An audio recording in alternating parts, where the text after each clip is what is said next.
ladies and gentlemen, welcome back to the Normandie series here on the Lord Master channel.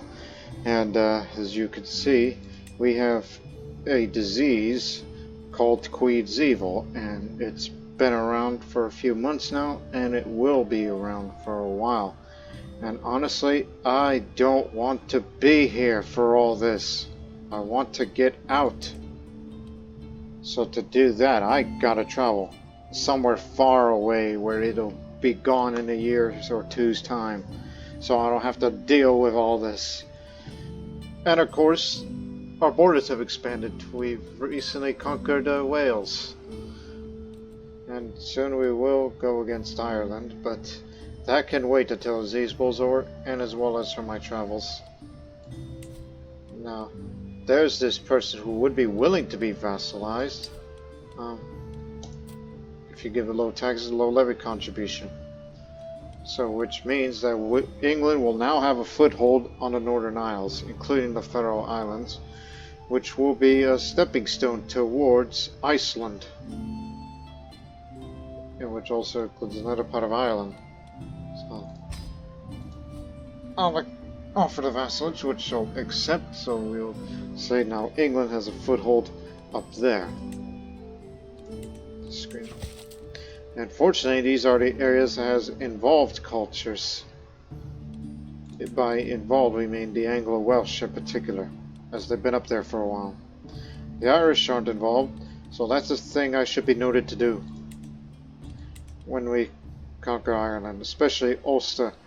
I'm going to have to appoint loyal English vassals before I give the Duchy of Ulster to one of them, because decentralization, if you got more landed characters, vassals in particular, that means more they could do for send support to Greenland and make the progress of resilience and networks for Greenland to go up faster, a little faster. Yes. And also, I plan on going far. So, I need a loan. As absurd as it sounds, I need a loan.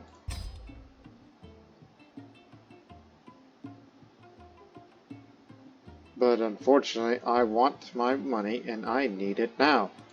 So I'm going to do something that's very uncharacteristic of her. Even though she's not as well as character. Confiscated sell religious land to increase the treasury. Faith betrayed for the next 10 years. Piety will go down. Religious vassal opinion, particularly the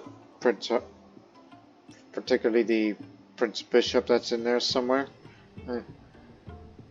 And faith betrayed. The Pope will not be pleased with me, and he'll probably excommunicate me for this. Do it! We got the money. And what the hell do you need that money for? I'm gonna go on a university visit. Somewhere far away where I don't have to deal with all that. I originally thought the Vatican, and I thought Byzantion, and I thought, what's the most eastern? Tush. Yes, we're going over there. Uncharacteristic as it sounds. It'll cost you piety for going to a university or religious center that is of a hostile faith. In other words, I'm going to seek the knowledge from the Eastern Masters. But don't go to the areas where there's disease out there.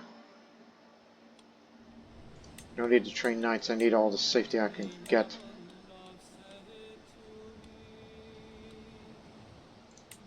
As well as superior mounts so I can travel faster. So get away from all that.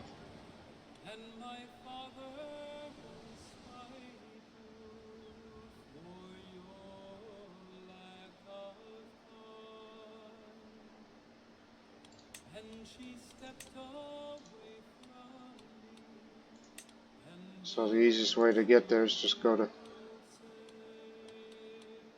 Newbury, Southampton.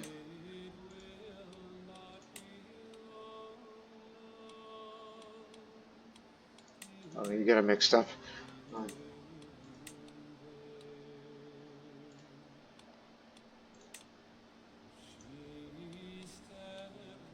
They travel by sea.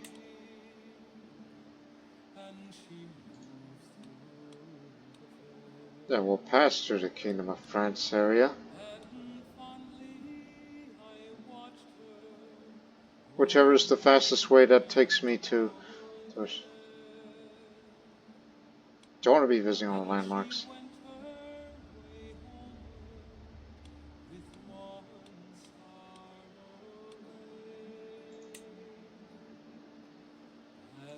Yeah, after you land Antioch to the, then pass through Cook.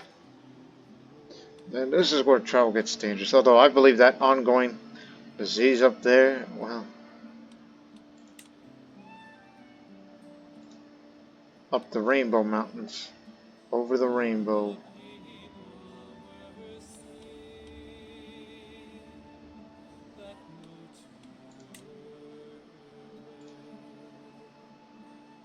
That ain't it.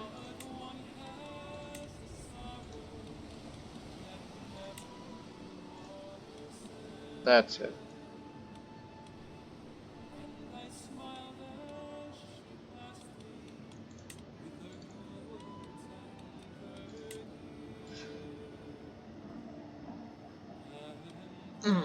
Now, then we reach the sanctuary of Imam Reza. Library Bazaar. That's why it's a center of learning over there. And after I seek whatever knowledge is that the Eastern world has to offer, then I'll see to that we can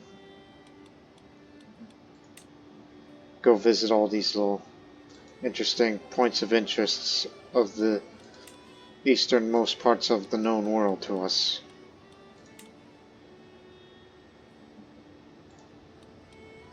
Including lands where the Shevite Hindus are still around.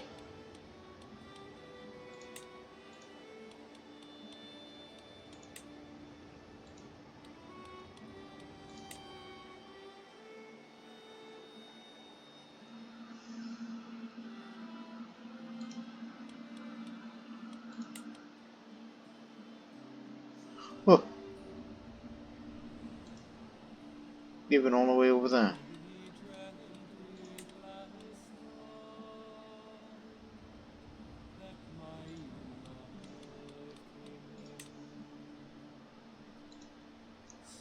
Yes, even traveled through the deserts of Gedrosia, as the Westerners knew it as. Yes, there's a high chance of danger of all these places, but that disease will be gone by then, as it's slowly fading.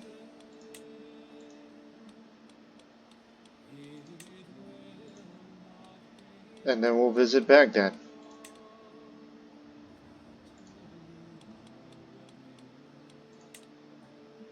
The House of Wisdom in the great city of Baghdad.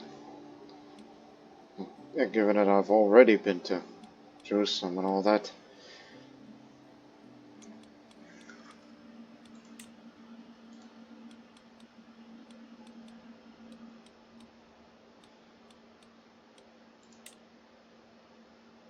And then return to Antioch once more, then we'll sail back to whichever is the fastest route that's most convenient to us. And that disease should be gone by then. It'll be 4 years travel. We might face a lot of danger along the way. At least Mary will be coming with me. She's my heir. So is my son, Thomas and Alexander. I don't want any of you to get consumption. So, let's do it. And when I return, start the war for Ireland. We're in activity already, and in depth. So ready to go. Hold it. One more thing.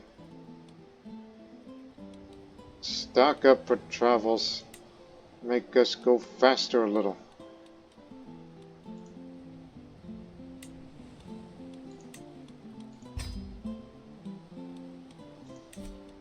Yes, I stole a lot of money from the church, but I'm known to be a tyrannical ruler for many years. So we're traveling fast to get away from that disease. Because I don't want to deal with it.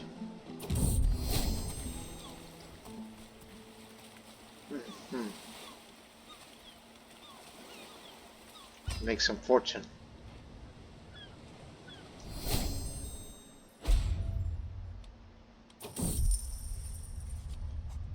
Also, never mind on the loans. You are my vassal now. Excellent. You can buy a claim for Ireland, Iceland, if you wish to do so. That's up to you. It only costs Piety, I believe, and Prestige. Oh, and also subsequently, also mass ransom prior to recording as another way to get money quick.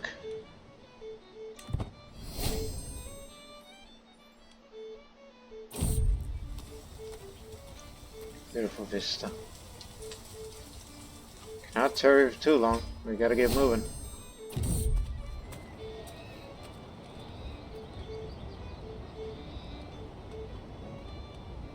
Show me how you work your cheaper building costs would be grand.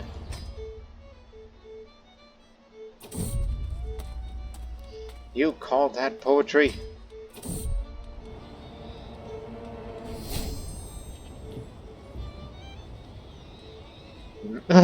You could do that to your rival. Even it's like, yes, she's my rival, but she's my traitor, please. Sorry, I'm not at court. I can't interact with that event.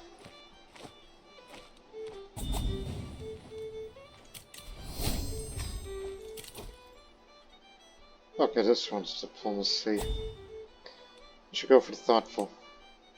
Opinion gain to send gift. Since you have a habit of sending gifts, since you make so much money these days.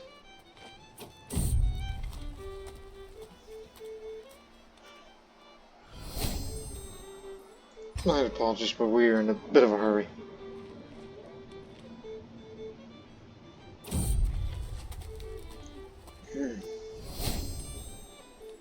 Get back on your horse, we have places to be. We're going east. Note down a few songs I like.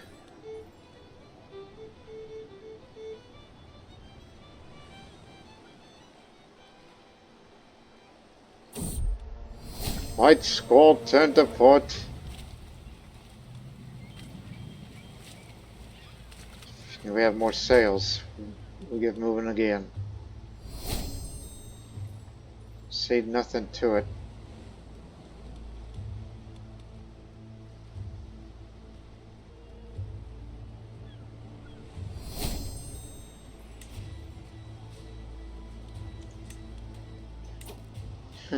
You know, you can create the teacher of the Taro Kingdom of Cornwall, in addition to everything else.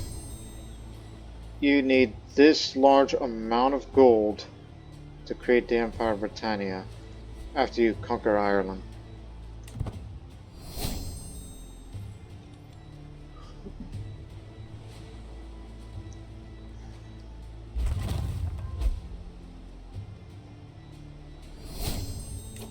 Meanwhile, continued to make investments over in Middlesex.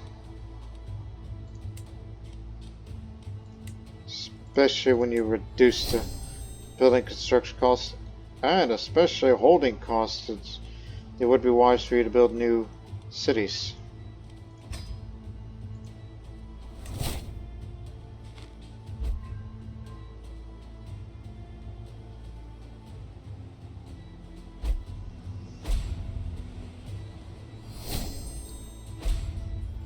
Realm-sized bureaucracy. The enormous chaos empires promise a lot of prosperity, but demand as a consequence has a high bureaucratic human cost, which results in a lot of corruption and mismanagement. The larger your realm size, the more difficult it will be to manage your bureaucracy and logistics over the boundaries of your realm. So, I can understand that. It's a big country we have here, of Greater Normandy and England, and Wales, and parts of Scotland. And coming soon, Ireland.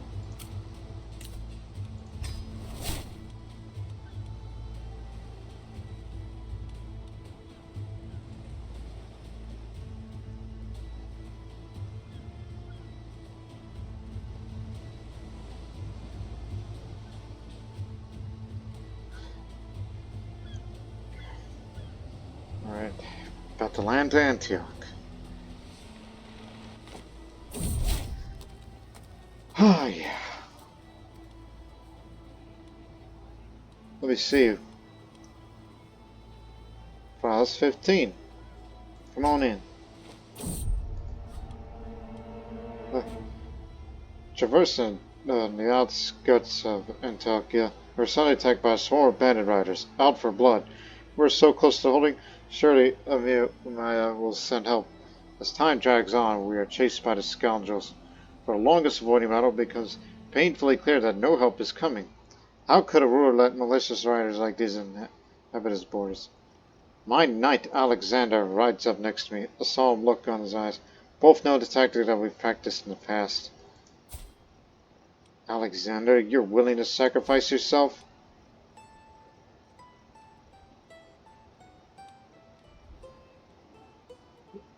He might die. But I'll stay behind. Though he's heir to the petty kingdom Normandy, but not greater Normandy.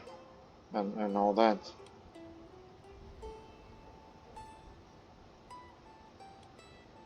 He's an acclaimed knight. My prowess challenge isn't great what it used to be. Look at your claims. Unpressed, but that's up in Scotland. These are pressed, these will be inherited, especially Moray. That means you'll get to have it. And as for, House de Normandy,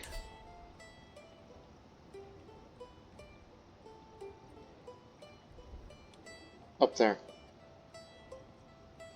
You have the claim over Ireland, which will be around for the remainder of this century, if anybody has the willpower to do so.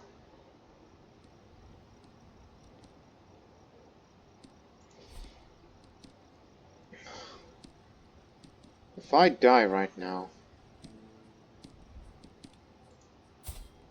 I mean, honestly, I've got so much to live for. I want to continue the Golden Age and all that. Which means, Roger, you might be in that line of succession if you're due to inherit the titles, and so do you, Thomas. I'm sorry, Alexander. Oh God, how could you do this, Alexander? If I sinned, why'd you not punish me instead? He was blameless, my perfect son. Life had so much more in store for him. He did not deserve this. Thomas de Normandy, you have what it takes? So now King Roger, that is Catholic Serbia, will inherit Normandy, parts of it. Thomas is still not in the line of succession. Also, Thomas, what's the matter? You look sickly. Oh, he got the consumption. But he's been treated. Me and Mary were able to avoid that. And Philippa, I'm surprised that you haven't, left here. Given that she's possessed and all that. And also for your sake, Mary, since you haven't been pregnant yet for another child, I'm going to legitimize your daughter to our house.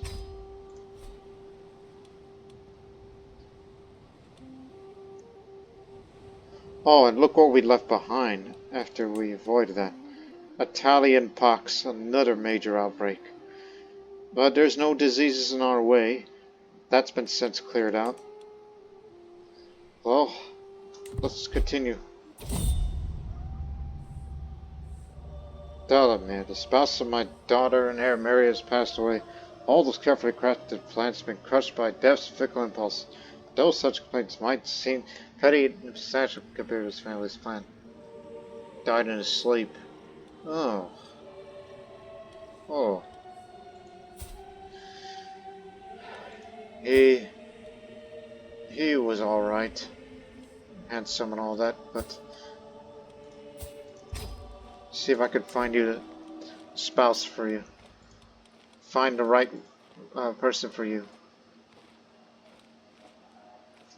Rashi's not long for this world.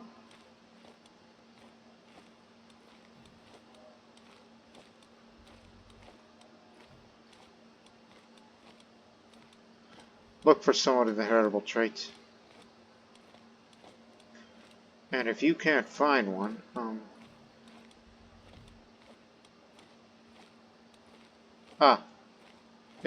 an English noble. Just this guy. Intelligent, lustful, deceitful, cynical. Okay, he's a real bad guy, but I think it's the one for you. I mean, you two are intelligent, and I told you might have intelligent children if you manage to get one out. So, off you pop. Let's continue.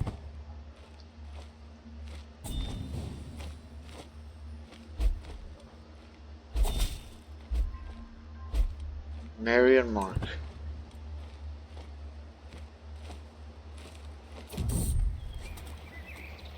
Dead horse trail. Because I'm brave and stubborn, I say, at least our horses are in better shape at the moment. Gain confidence in horses. The textile silks of Mosul are famous throughout the world, so famous that the fine cotton fabric produced here has taken the city's name, Muslim. Bolts are cloth and in every way weave line the narrow streets, but are gloves with thin veils that seem to spawn from spider silk to sturdy canvas for tents and sails. Tamsin, a prosperous cloth merchant, intercepts Alice with samples draped over both arms. Noble traveler, you have come at the perfect time. The new season's weaving is complete, and I have the fabrics fit for caliphs and sultans. Let me show you what the true Mosul quality looks like. You will find nothing finer from here to China.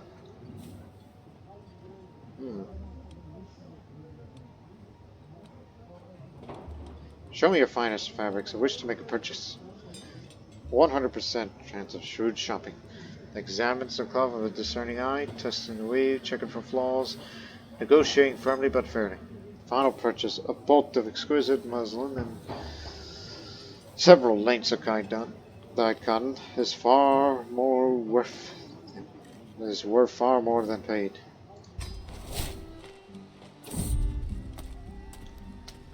Journey across the sands of Vashaza. A caravan of laden camels crosses our path. A caravan master notices our entourage and halts procession. Noble travelers, she calls the shrewd green in her eye. Perhaps you fancy a glance at the treasures of these sturdy beasts carry. For a right price, the wonders of the desert could accompany you on your travels. Syriac. Hey.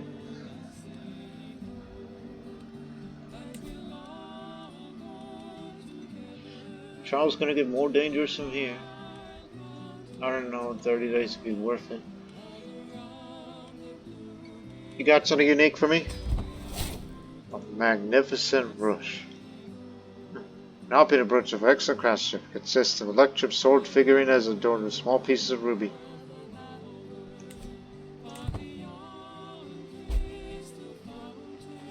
He's arrived at court. Another dead horse. What a great misfortune riding on the road as sin when Mary's horse collapsed beneath her legs shrunken. Curses upon curses, Mary, as we all gather around the horse's corpse, wondering what to do with it. This horse has been showing signs of exhaustion for a few days now, but it didn't seem that bad. Now we know better. Thankfully there's a town not too far away. I could get a new horse for Mary there. Or to give one of the donkeys carrying supplies redistribute the loads from around the press for time. Buy a new horse for Mary. We'll take a short break and begin moving. Visited the Sultanate, but Jazza, but fast. Our path takes us to a sizable camp of Turkic travelers. The group amicably gestures over us to join them. A tough-looking man stirs a thick white liquid in a pot and pours some into a small bowl and hands over to me. Kumish! It's great for the bowels. Another two I may whisper to each other in our own language, just audibly enough for me to hear them. I don't understand their strange speech. Hopefully they have good intentions.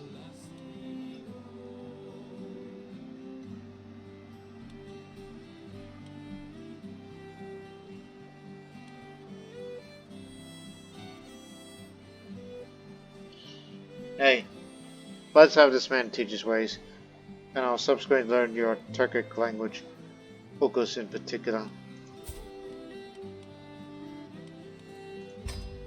And we brought in his Turkic band with us for increased travel safety.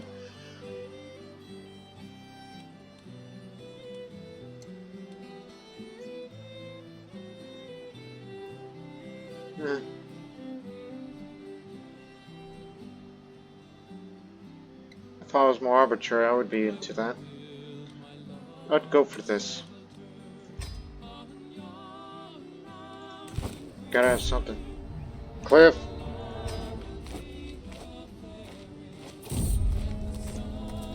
Fires of Nuruz. As the spring equinox approaches, the hills of Kurdistan come alive with ancient fire. From every pagan promontory, the bonfires blaze against the darkening sky. Their orange glow is reflected in the eyes of the gathered tribes. Arnold points towards the nearby gathering where the Kurdish families dance in circles around the flames, their colorful garments swirling like living tapestries. The village elder, Alaverdi, approaches your party with hands raised in welcome. The old man's weathered face creases with joy as he explains tonight's Mark Noto's New Year's celebration that's been observed in these mountains since time immemorial. The fires symbolize the triumph of light over darkness, a spring over winter's grip. The scent of roasting lamb and fresh bread drifts from the camp, mingling with wood smoke and sweet fragrances of mountain herbs. Young men leap through the flames to prove their courage, while women emulate their approval. Our party has stumbled upon the most sacred nights of the Kurdish calendar.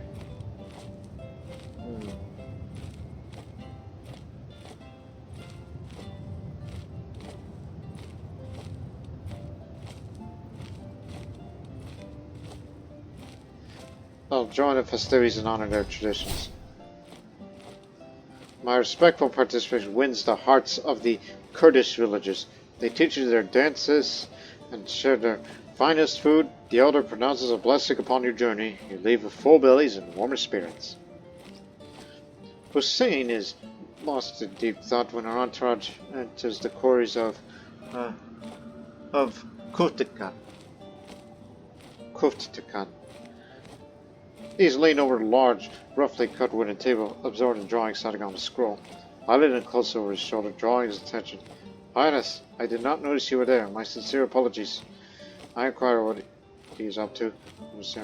Oh, I'm drawing up on my thoughts on the construction and the building of foundations. I'm quite the architect, you see.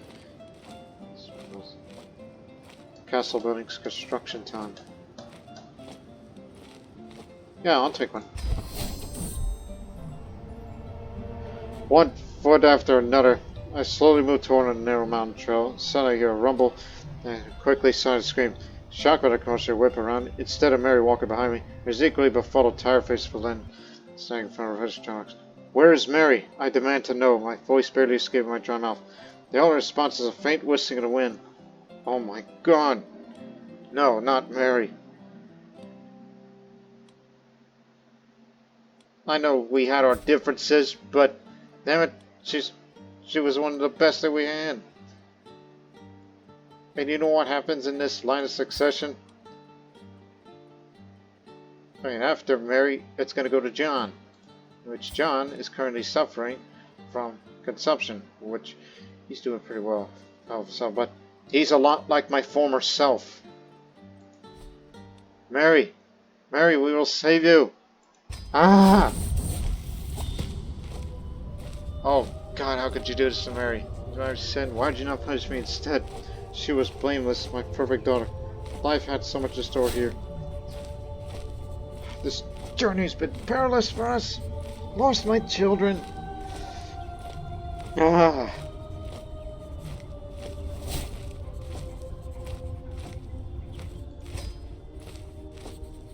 Unfortunately, Balloon's not around anymore. Shame, I was looking for how to pitch. While learning Shah's Turkic. That's I know I need to cut my search. Just need to find someone else to emulate.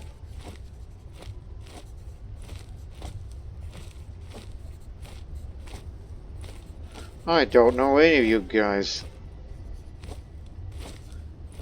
Cut them a ticket. Who's still alive?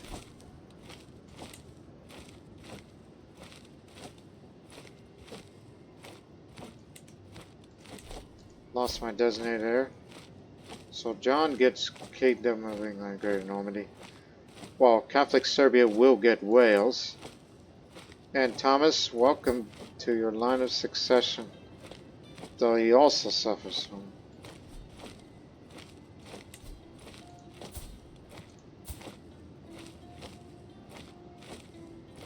I mean, I did legitimize you, but now you're never going to get that chance to rule on Constanza because Mary tragically fell from a mountain trail. Even though she may pay for her sins in the afterlife after murdering and fornicated, we'll never have intelligent children. But now we have John de Normandy.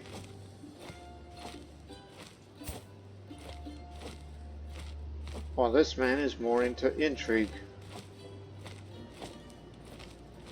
And Philippa, well, she's possessed and I can't trust her to, you know, I could designate there, of course, but it's just, who do I trust the most to rule? John has the makings of an administrator. Roger is already the king of Catholic Serbia.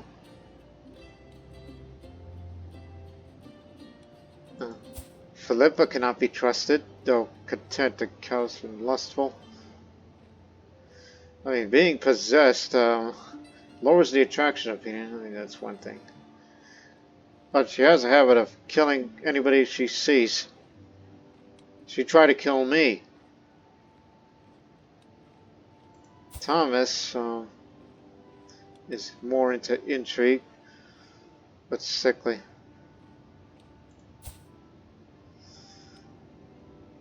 And King Roger of Catholic Serbia is weak physically. Although that doesn't stop him, as he's been honing his skills. And he's brave and all that.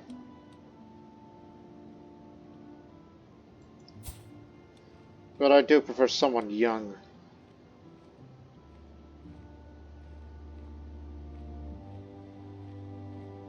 But although knowing him that he is a man of intrigue, he would be willing to, you know, murder his way to the top if he was sadistic and all that.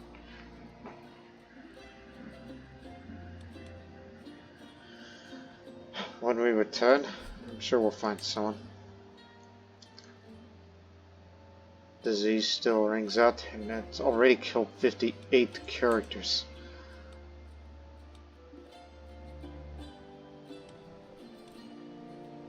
But I will survive my wounds. Lead the way, Thomas. You're a veteran traveler.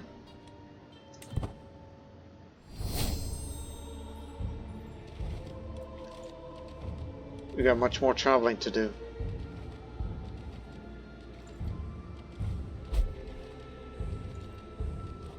Hey. No, you can't, you know, designate grandchildren as heir. Tolls are for peasants, I'm the queen.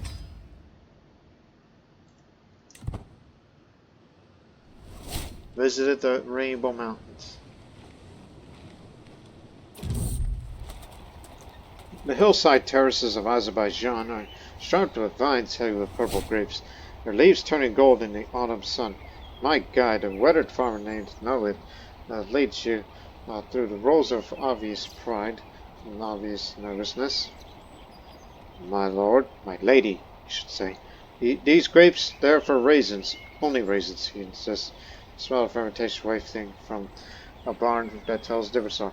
The winemaking, it is, how do you say, a tradition from before, from the time of the Zoroastrians. We keep it only for medicinal purposes. Thomas raises an eyebrow at this transparent fiction. Everyone knows that the Muslim elite of Tabriz and beyond pay handsomely for sweet wines of these slopes. Religious prohibitions notwithstanding, questions whether you choose to see this play before you.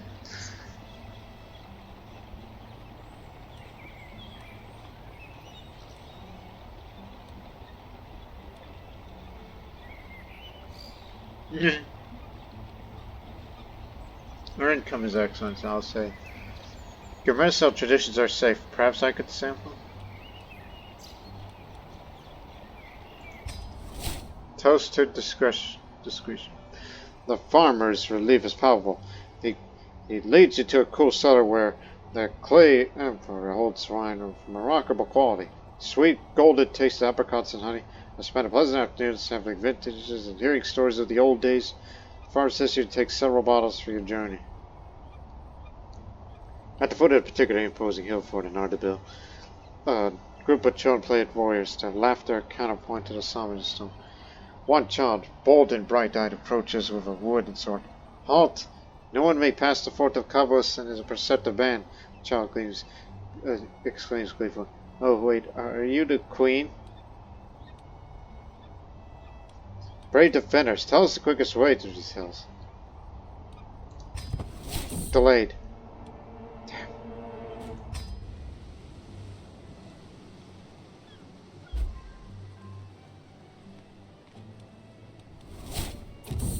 He's been wounded.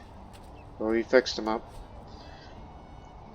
I have heard tell of the military exploits of the legendary Dalamite mercenaries passing through Gilan. I'm fortuitous enough to come across a highly skilled mercenary commander. VIET claims that he is the finest Dalamite swordsman in the world, and would be honored to serve for the right price. Ooh, yeah. The right price we shall have. Give it, I'm a big spender. Oh, blot. Let's organize a search party. We found him. Now listen here.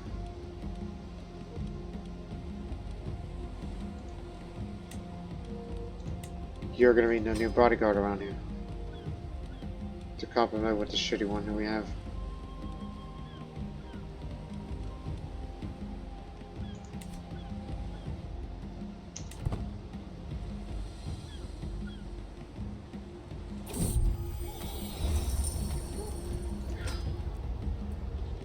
Turning a bend in the path, we come across a group of people covered in dust, emerging from what must have been an impressive tomb. Their horses brought up sacks that jingle and jangle, weighed down by the trinkets that they've dug out of the ancient building. Times are hard, mighty queen. Our families must be fed, and we're not doing harm to anyone among the living.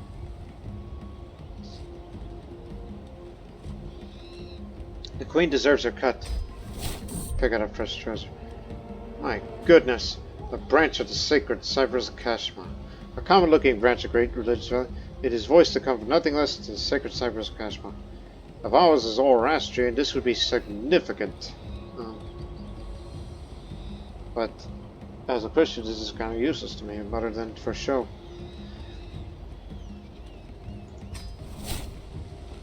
Please don't trudge.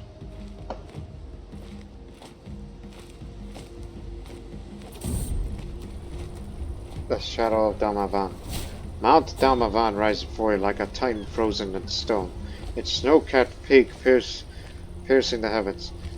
At over 5,000 paces high, it is the tallest mountain in all the lands between Constantinople and India, and its presence dominates the horizon for days of travel. Thomas points to a dark crevice high in the mountain's flank. They say that the tyrant Zahak is chained in a cave up there alive. My companion says, voice hushed. The demon king who had serpents growing from his shoulders is fed on human brains. The hero, Threddun, imprisoned him there at the dawn of time. And he arrives there still waiting for the end of days. A local shepherd, Nizam, overhears the song. On certain nights, When the wind blows from the peaks, you can hear him screaming. The mountain shakes with his rage. That's why we never climb up to the summit. Some prisons should not be disturbed.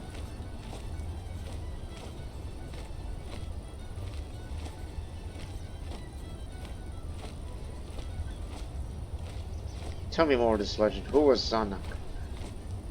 Ancient Tales. A shepherd shares the full epic of how Zahak made a pact with the demon Ahriman, and how the serpent sprouted from his kid's shoulders, and how he ruled for 1,000 years of darkness until Faredun arose. These are the stories that shaped Persian identity, preserved in the mountains long after the Arab conquest. Leeches! My God, the wild-eyed culture leech. Leech is the only way to stop the Queen's evil, he cries. Tradition says they should only be used under expert care. Death Spanish comes from us. Can we afford to wait? Let's follow the established teachings. No need for that. While in Buddhism, we come across some ancient ruins. Never destitute beggars and vagabonds were squatting there. Everyone knows to them. Some entourage says we should move on, but who knows what these desperate, dangerous vagabonds could be up to. Or they say they appear harmless. We should give them some money as a sign of charity. Let's help these poor souls. We must help those who cannot help themselves. It is our duty to set a good example to society.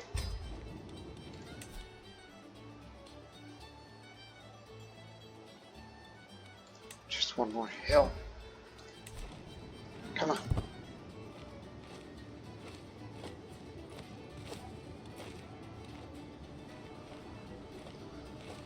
I've only traveled to the east to seek for Eastern knowledge. Especially in Tus.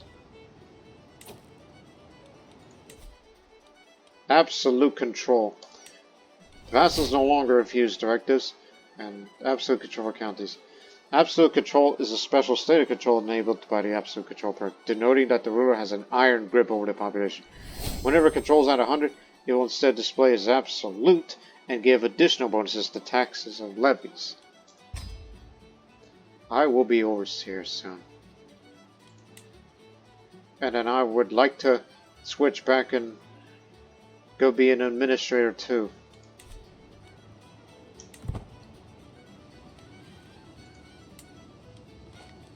It's ruled by the Hindus, the Shivites.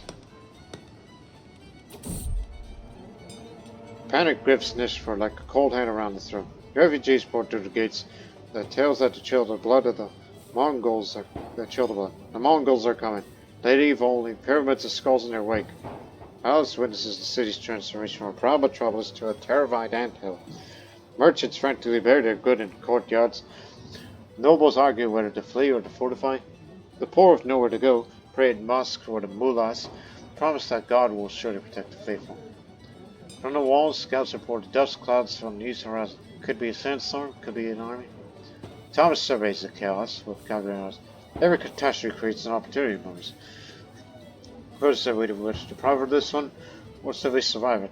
First question is, well, simply to stay or flee.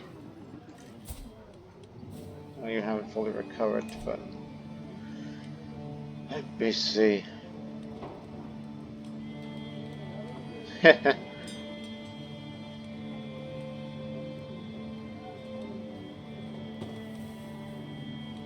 You're gonna get your ass kicked for that. Also, help organize defense. Nishport must not fall out of it. So, my military experience proves invaluable. I help the coordinate the militia, reinforce weak points in the walls, organize supplies for a siege, whether the city ultimately stands or fails, and given a fighting chance. There ain't no Mongols around here.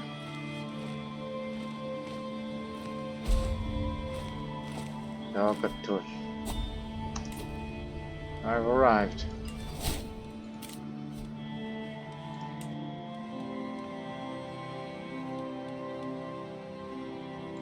Give me this.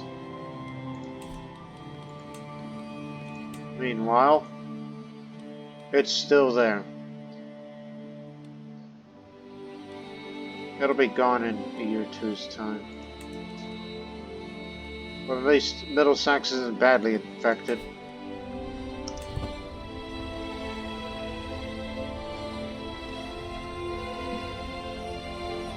But at what cost? I'm finally here, walking the Hall of Halls of Tush, revered seat of all knowledge of the Azarica world. I have so much to learn from the holy men and women who gathered between these venerable walls. And what about all the ancient scrolls and books? Of course, major centers of culture also act as markets and offer all the distractions that a student could ever desire. As I consider all my possibilities, the locals look at me with a mixture of curiosity and confusion. It's clear that it's not every day they see us English. It's time to get started.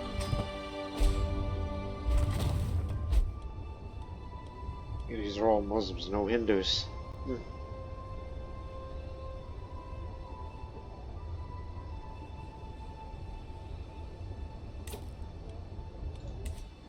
Overshot water wheels constructed.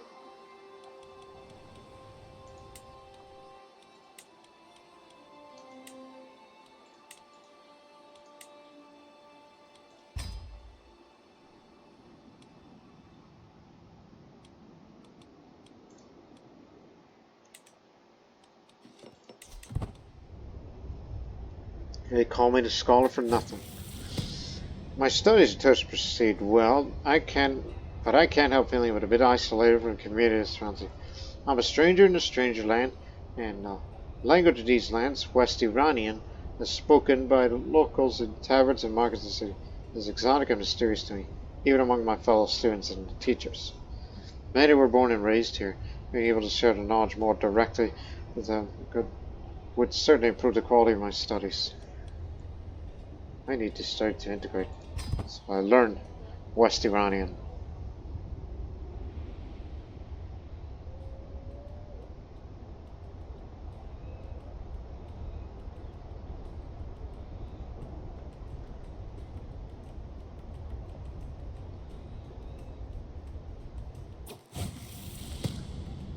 In my in-depth studies of Catholic doctrine at Tush have confronted me with so many new questions, not all of which seem to have clear-cut answers.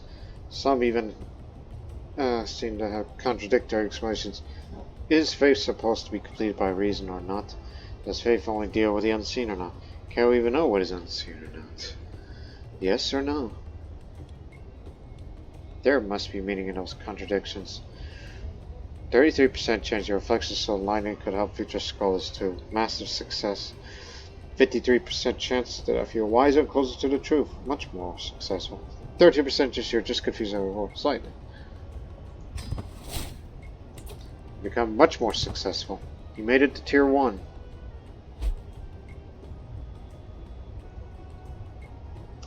You got a new dynasty legacy. But look at here. Do I want to continue the path to this way? Base progress counts for skill impact sounds good, but I wanted that for better guests, better skilled guests. But I also want this because, for starters, diplomatic range, send less, get money, cost. Strange Gods is very attractive further down the line, because you're starting to include other faiths in England, so I'm going for that, and increase that bit of diplomatic range, even if we're slightly isolationalist.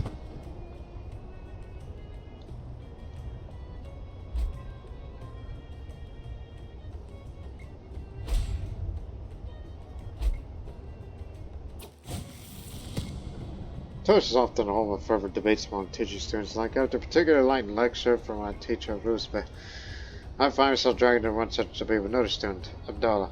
No, you're making no sense. You're completely representing the philosopher's point. I scream. You're completely delusional, he fires back. Corner of my eyes, say Rusbe. Stares as a pensive look on his face. What, as the master said? 99% chance that he's convinced. That I did.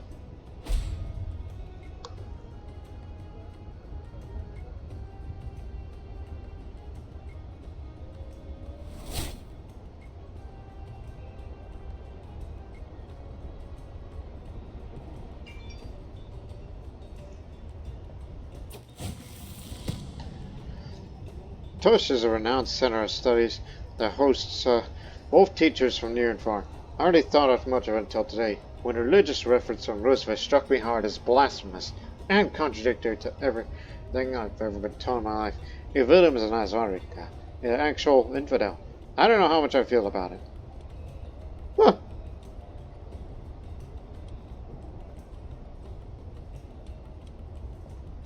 Well, Roosevelt must have so much more to teach, especially that this character is open-minded and is a scholar.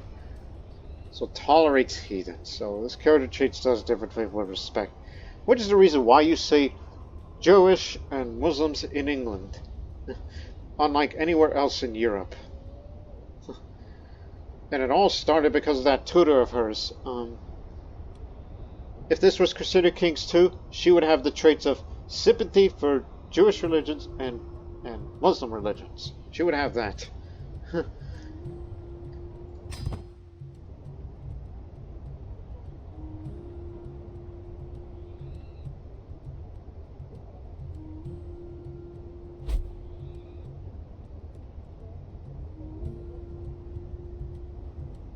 Haste in the sun. Come on, give me tier 2.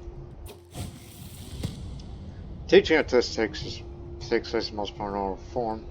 Students are encouraged to exercise their rhetorical prowess and show progress of their learning in debates in front of their peers and teachers.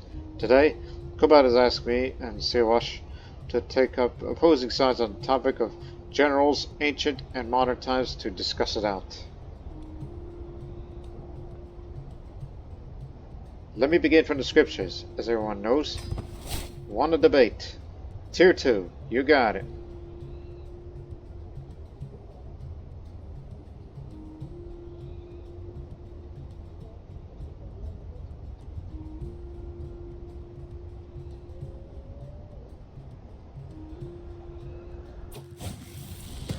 Today, our teacher rules because we're going to examine the anatomy of the falcon. An excited murmur spread through the lecture hall as you all appreciate the hooded bird standing proudly on the teacher's gloved arm. Much can be learned by studying the body of animals, as the teacher taught us. Does anyone want to help me with a dissection demonstration? I volunteer to help.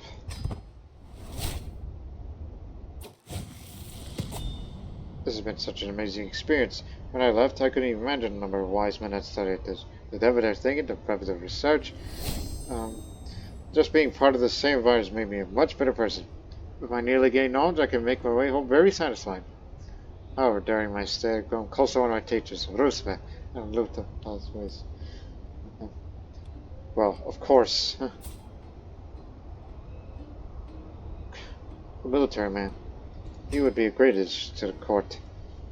He was a mercenary leader in his past life, who learned the West Iranian language. 1 second. Large levies, and soon forgiven, reducing a monthly tyranny. Remember, once I become overseer, I'm switching to duty focus, so that way prevent factionalism of their commitments, while increasing a bit of their stewardship skill, and be an administrator, because I would like to be remembered as such, as being an inspector, overseer, and administrator, because that sounds a lot like her based on the way she runs England, and especially one as being an expansionist.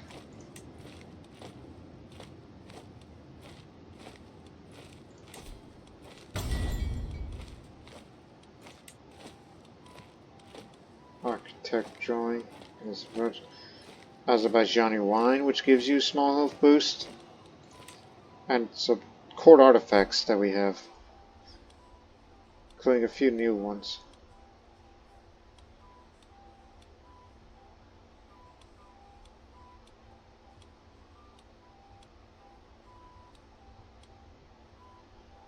Branch Severus of Kashma.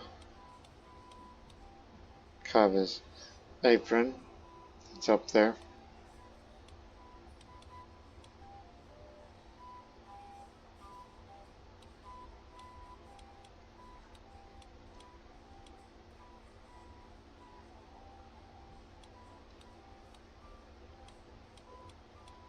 I was about to say, what the hell book did I got for acquisition date? I don't think it was that one.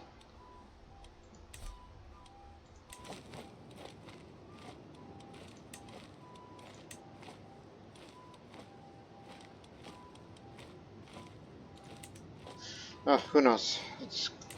Let's travel throughout the eastern lands for the first time with my own eyes.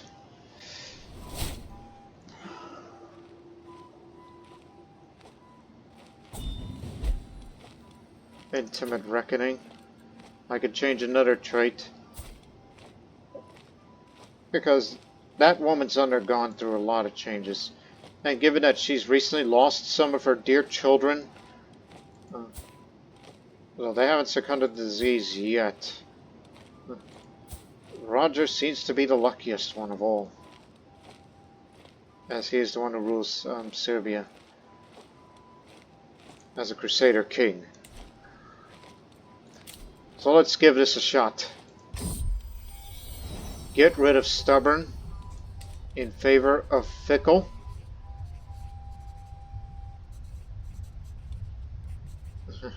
Some call me stubborn, others call me resolute in my ideas, but a matter of fact, my inflexibility is led over time. Some awkward decisions down. I didn't conceive plans. That's what it just says. And that kind of slows the army movement speed. So let's go for another random trait. She's become humble. Ah, good. While it's not a virtue, but it's definitely a virtue in some religions. This will give an opinion of liege and vassal, so they'll respect her a little more. Yeah. So it's going to be a way of saying, yeah, she's now been humbled. And I gotta get rid of, gotta make some law changes. That's what we're... This command structure thing, while good for the offense on this time, but we've been having trouble catching small armies lately, so we have to roll this back.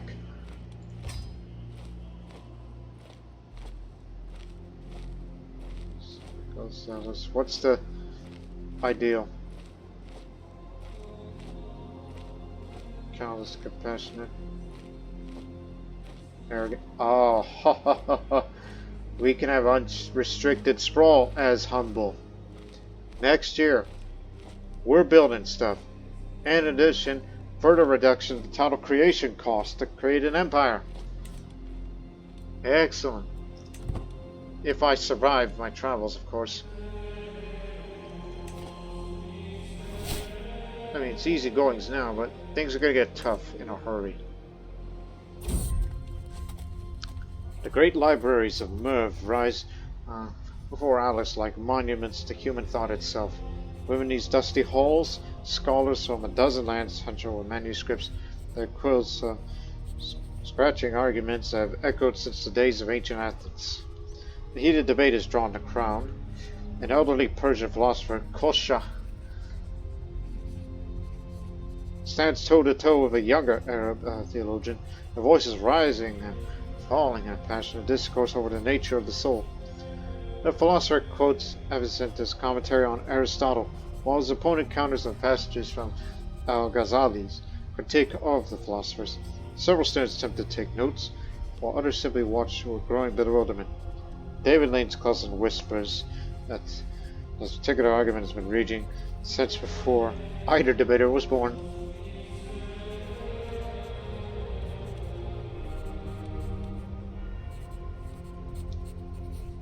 I would like to offer you a generous donation support of the library's work. Gold speaks the universal language. Scholars bow deeply, promising to add your name to a list of the library's benefactors. The scroll includes cows and sultans. Our contribution will fund the copy of manuscripts for generations. Just an English woman passing through. 1 second. Simply for the sake of it, as as we're on our way to Merv, and then after Merv, reach the northernmost point there. Simply for the sake of it. On this side of the Oxus that will never cross through into the lands of Sogdia.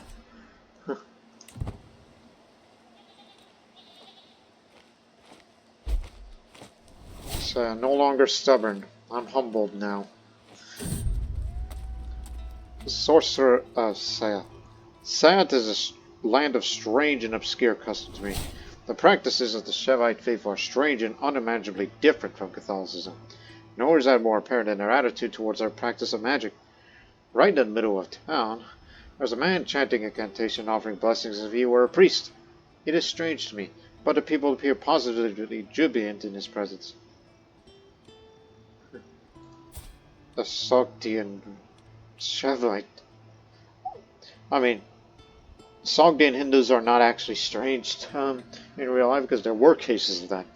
And I believe Shevite was the prominent sect of Hinduism that was found in the lands of Sogdian. It's not widespread, but it's noted. But since I'm calm and humble, as I'm a good Christian woman, I'll say they must be made to understand that sorcery is a sin. I won the debate. I've traveled far from home, and the ice-cold winds are far behind. Though at first the change of climate was pleasant, and wondrous for my complexion, my skin started to turn crimson, and the water goes streaming like sand to his head. The water is cooling and invigorating, and it helps greatly to offset this heat exhaustion. But simply it isn't enough. You need water. You're gonna get gauged just because you're wide away. I was caught. The sun's all where the hot winds sculpt the sands. Soldier watchtower stands vigilant. Its keeper, the austere sense of great one. Esteemed guests, a man sheltered up. Is there anything I could do for you? Perhaps you'd like to join me to gaze upon the calm of the drylands? Hey, it's you again. I didn't know you were also a desert warrior, in addition to being a very fertile man. Perhaps you could be our guide in these lands, since we just ran into you again. Vengeful, but you seem to be, more nice. So, come on in.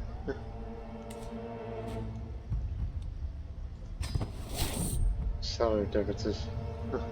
While resting our trials, we were resting when Pashang, the Sogdian, went to search for some water. Says he's really thirsty. He didn't have enough water saved up in his water skin. Unfortunately, he realized too late that the water Pashang drew looked like standing water. Many are aware that standing water such as those found in marshes and wetlands are often dangerous for drinking. Perhaps he was too eager or thirsty and wasn't thinking straight. Anyways, Pashang's already feeling a little sick. I know some herbs that can help. As I'm looking through the market stalls in Chagall, I feel my purse string cut. Despite my immediate reaction, the thief disappears into the crowd. Only through pure coincidence, one of my guards sees the man as he heads back into the back alley. Stop or I'll have your head! One of my guards shouts at him. The thief turns around and gives us an angry, shifty stare. Oof. Some intrigue. I'm brave.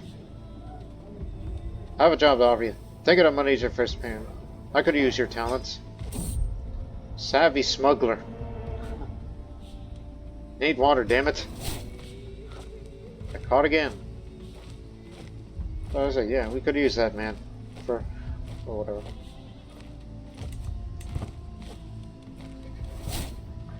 My son learned the Finnic language. Philippa. Seizure. From being possessed. Well, she tried to kill me, so I don't feel too bad. We stopped by the town of Sayat for a quick rest. The town is known locally for its amenities and being a center of leisure. Several of the guards in my entourage got pretty distracted by pretty local Sogdian girls, which is, you know, true to life. We need to go soon. Perhaps it wouldn't be a bad idea to rest some more. I wouldn't mind having fun with some of the locals. Stress relief, please. We gotta get moving again.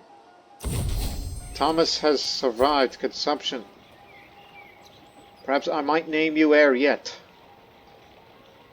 Yesterday, our trials and the hours were rather grueling, and I was so exhausted I overslept. The rest of my entourage didn't want to wake me up, saying that they worried I would not be in the right state of mind as they didn't give me enough time to rest. I'll be careful not to oversleep again. Just travel a little faster now. John is not yet recovered, as he's still in Court of Middlesex, where that disease is largely faded away now. You see, I made the right call of getting away from that disease. But now we're soon headed to earthquake-ravaged Balk. Though it's recovering from the earthquake, nearly fully recovered. It killed 13 notable characters.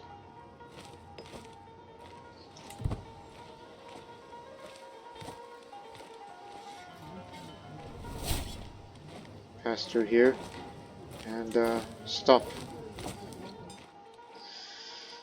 Yeah. So let me see. Yeah, things are gonna get tough now because earthquake ravaged territory and lack of control. So we're halfway done with this travel because it was 4 years, now it's 2 years. And remember, once I return, Ireland's mine.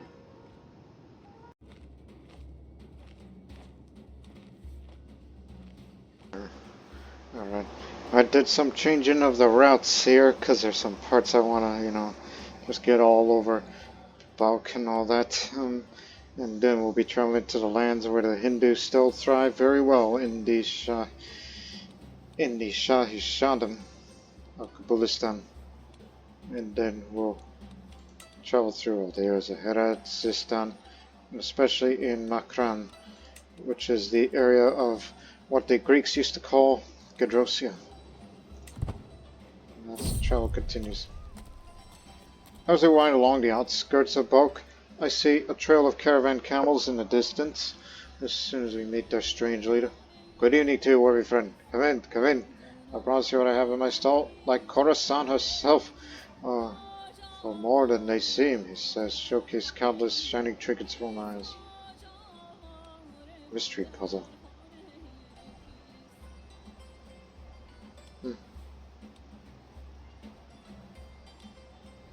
Maybe we can make a deal. Failed to haggle on how to spend big.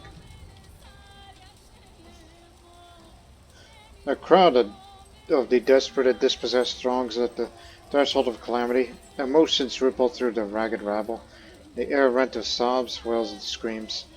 At the sight of my entourage, they stumble forward, almost as one half-dead and hollow-eyed hands outstretched and falling to their knees in supplication.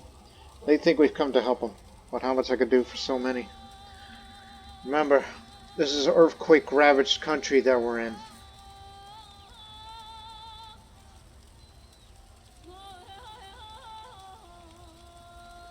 I'll show them that help is imminent. I show them that aid is on the way. A fine day like this, the weather is nice, the pastures of East Turkmenistan look great, and the local livestock are positively jumping and cheering in a guttural manner. Cows are walking next to their mothers, they're for shiny and clean. Overall, this place is very competently run. And I do notice a couple of little oddities that I would manage a bit differently. The local matriarch approached me. Fine morning to you, my queen. Are these beauties not a sight to behold? Yeah, I could apply some of this back home. Cliff! My God's nails are going to be light. Just slow down a little.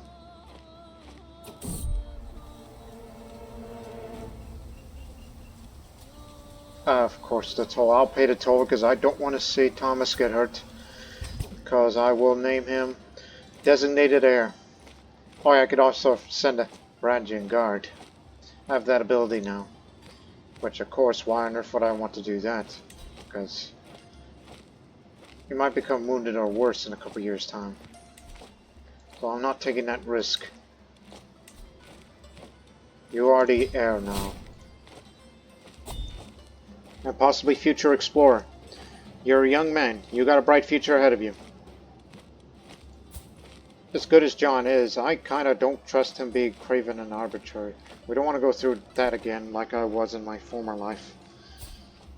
As I'm 61 years old and I'm feeling fine, and I'm reminded of something else entirely. Reform the English culture. I keep forgetting about doing that, since there's space for one. And I already thought of something. Legalistic, that's the one I want. Law cost penalty from realm size. The just trade is more common. The just trade is just vassal acceptance of rightful criminal punishments plus 20. The administrator trade is additional bonuses. Unlocks the Year to the Laws Eternal upgrade for nomadic domiciles. And for all English characters, monthly prestige per dread. Tyranny plus 25 again. Even more vassal limit. Title creation cost plus minus 30% in available tax jurisdiction if you're a clan government. That's the one I wanted. Strange as it sounds, but this is just to reflect on us being bureaucratic.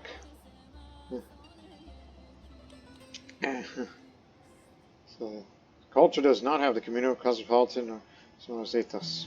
The base 500 is because it doesn't reflect that, but it's just more of how I feel personally. That the just trait to have would probably make things much better, especially with the increased initial legitimacy. But think about the additional bonuses of it, because I firmly believe in English justice. But as I'm looking at the others, this was formerly Norman. This is a Norman heritage to us. That's a good maybe. Max size of cavalry. Oh, damn you. Well played. I think maybe we should, resort back to a little bit of the old Norman ways, even though that's more warfare oriented. An ambitious trait becomes more common. And it could also become adventurer if you allowed to do so. Because we don't have that anymore for the English culture.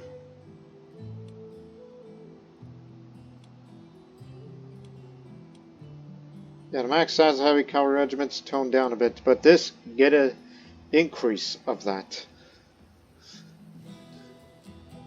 Siege base time goes a little faster, and so is Charles' feet and safety.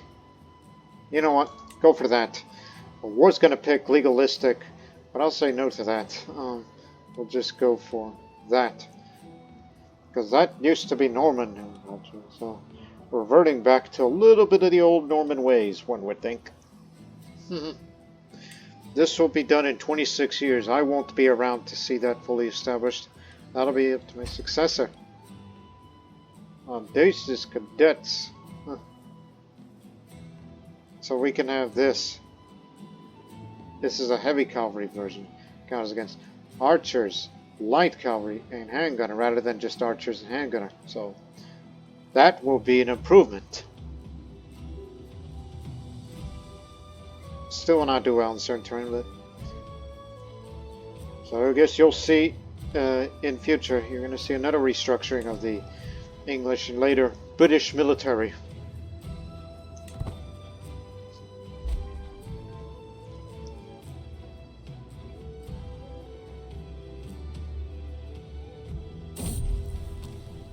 Hospital hospices.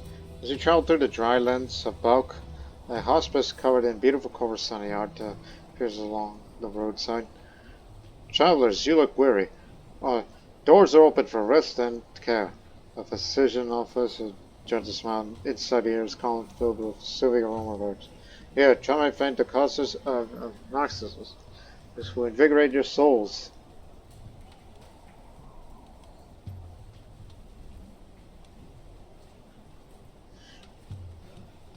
What's our current physician like? Oh, he is excellent, but he's getting a bit old, and he's rather delicate. I'd rather have someone who knows all about it.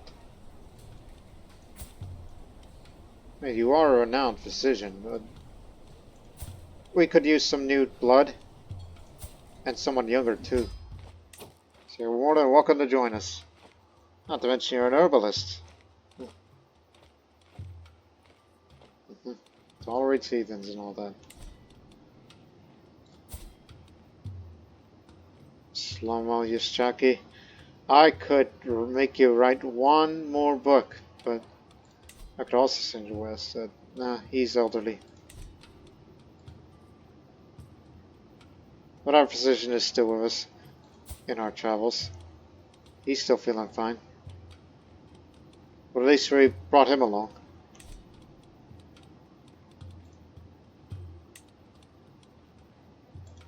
Maybe the Dalamite. Let's move out. Industrial mills constructed. A claim on Buckingham. I've been traveling for a long time until I found a cave in the wilderness. Curious, I took a few steps in and saw nothing but darkness. Most for one of my gods to bring a torch. And once I had a light on the torch fire to help us see further. I realized this cave must have been very deep. A couple of bats were hanging about that was unaware as I considered what to do. I'm feeling adventurous. Let's explore the cave. Thousands, they come stumbling down the road from the east. Refugees by the thousands, their eyes haunted, their possessions reduced what they could carry. Houses party must press against the roadside and the stream past. They're not ordinary migrants, they're survivors something terrible. Tish Van Duck, a merchant who had lost everything except for clothes on his back, grabs on its reins and speaks in a voice altar. Turn back while you still can. The scourge of God approaches, an army from beyond the world's edge, led by a demon on horseback. They have destroyed Samarkand. They have destroyed Bukhara. Nothing stands for them. Balk will be next, and after Balk, the whole world will burn. That's why we never went over there. Let me see.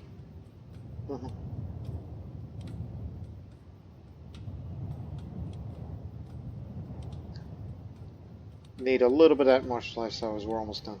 Press on to Balk. I have business that cannot wait. 100% chance against the tide. Force my way through the refugee stream, ignoring the warnings and pleas.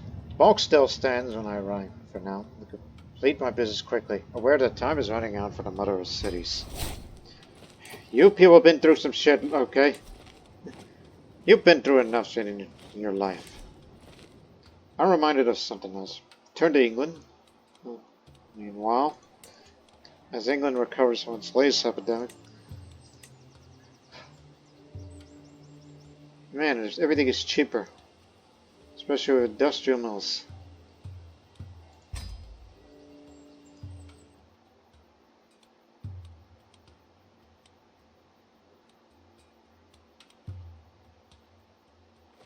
Let's get moving.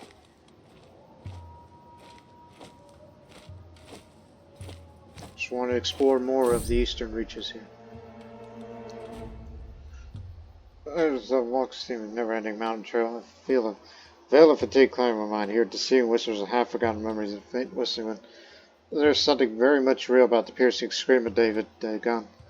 With chills march on my spine, I slowly turn around. Once again, I see a human-sized Gavin marching. Did we just lose another person? But a soul. Navi does not speak. His face frozen in terror is enough for the answer. Oh, god damn it, not again. We lost him, but don't worry, we found a new man. Human. Oh, damn.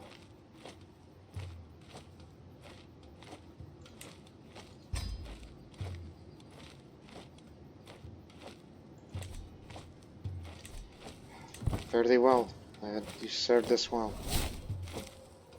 Panchir mining settlement. And then there's Bamiyan.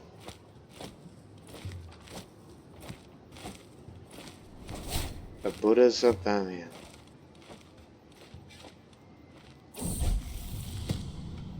As I passed through the Aga Bamiyan, a jubilant local approaches my entourage. The small stretches from year to year. I decided to offering a warm welcome, but the finer aspects of her speech are sadly lost on me. Be that as it may, I wave away my attendant companions and return a joyful greeting. I can hardly imagine a more excellent chance to practice my Shah's Turkic. Orthodox Pechenik. I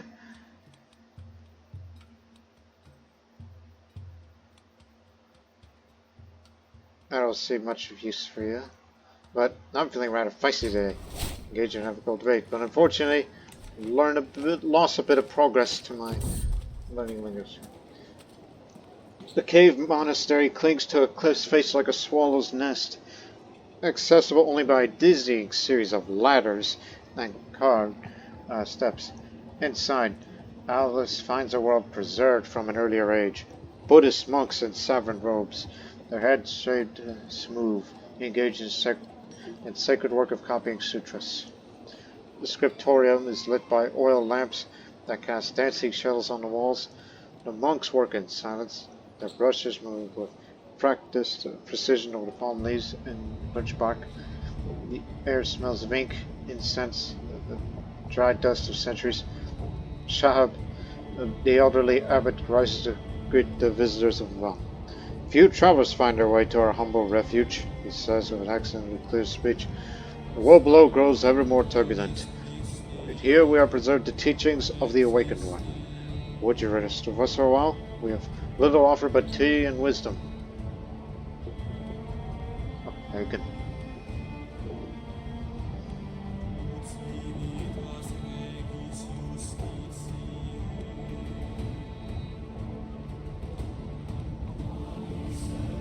I would learn of your scriptures. What wisdom do they contain?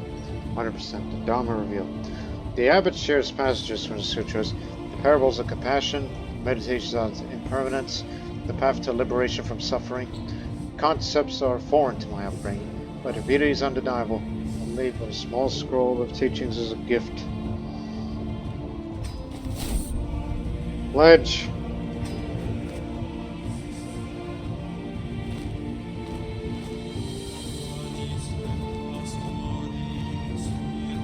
Going to this edge to that edge before moving out.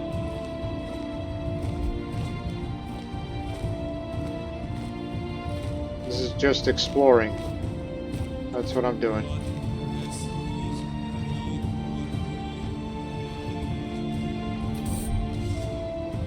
Occupation of Sicily by the Basilos.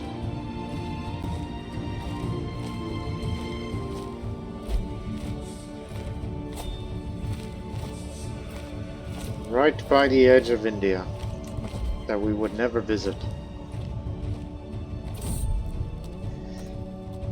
Kuchi migration. The valley floor is alive with movement. The river of humanity and livestock flows through the Hindu Kush.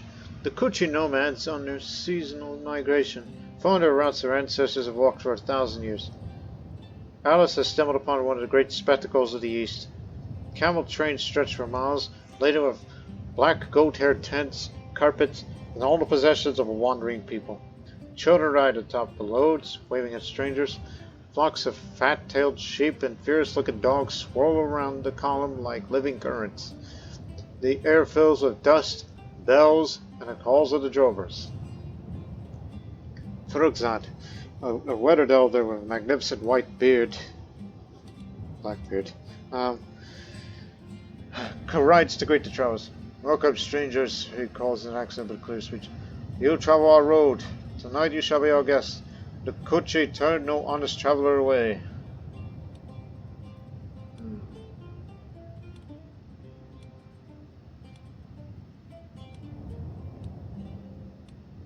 Show me how your people fight. I heard you are furious. 100% warriors exchange. Young men of the tribe are eager to demonstrate their prowess. Mounted archery, lance work, the lightning raids they use against bandits. Share my own techniques in return. Both sides learn something of value.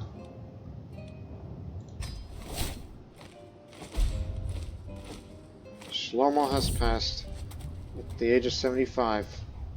Well done.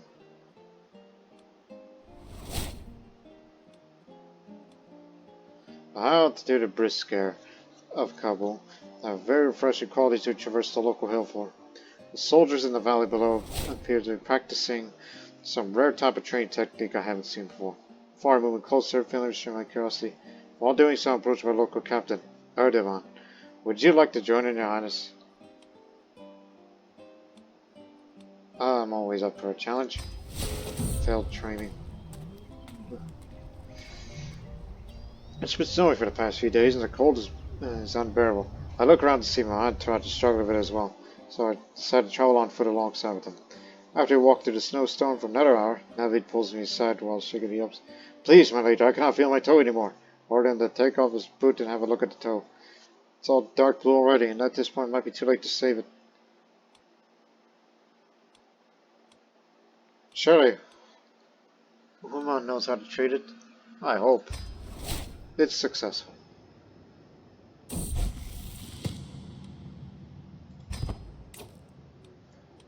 These traveling companions that I have, especially with those two Sogdians, I would like to learn your language, young one.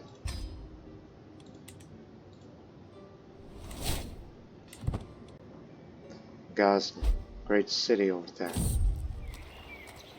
Parts of the road cobble is covered with wood and planks, as some are common in places to make travel easier. There should be no surprise that the wood is oftentimes subject to theft, particularly in more rural areas.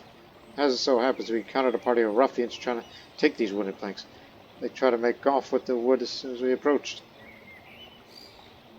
Let's go in after them. Failed to catch thieves. More delays on top of delays. More claims on me. Sell swords to bolster ranks. Excellent! Need after the war for Ireland. Now I'm an overseer. The guidance, firmness to hand, and authority to ensure problems are solved properly. +2 martial, +2 stewardship, control growth up, and a little bit of plague resistance along with that. So now, duty focus. Because in case there is factionalism, their commitment's going to be reduced. And in addition, pick up those perks. Because these are going to help me for my remaining years as Queen, future Empress of Britain. Ghaznavid Palace. The mountain village seemed unremarkable at first. Mud brick houses climbed the steep slopes, goats picking their way amongst the rocks, but the men who emerged great my party were anything but ordinary. They are giants, every one of them, with arms like tree trunks and fierce proud eyes. Bozorg, the village headman, explains with obvious pride that his people are descendants of the hero Rostam himself, a legendary champion of the Shahnameh, spent his final years in these mountains. And his blood runs strong in the local clans. To prove the point, several young warriors demonstrate feats of strength, lifting boulders, wrestling, bending iron bars. Roman watches with a mixture of awe and skepticism. Villagers notice my party's entrance and grew more animated. Bolzog approaches with a challenging smile. Perhaps the honored guests would care to test themselves against the sons of Rostam? Well, my prowess ain't what it used to be. I'm a bit too old.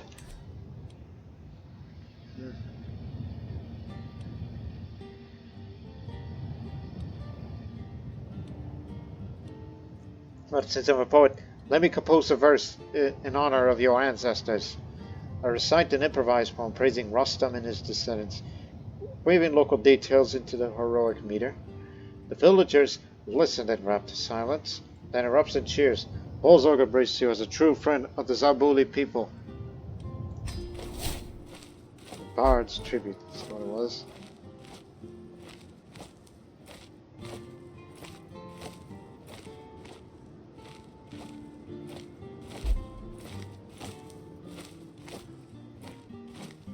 We've got much more traveling to do.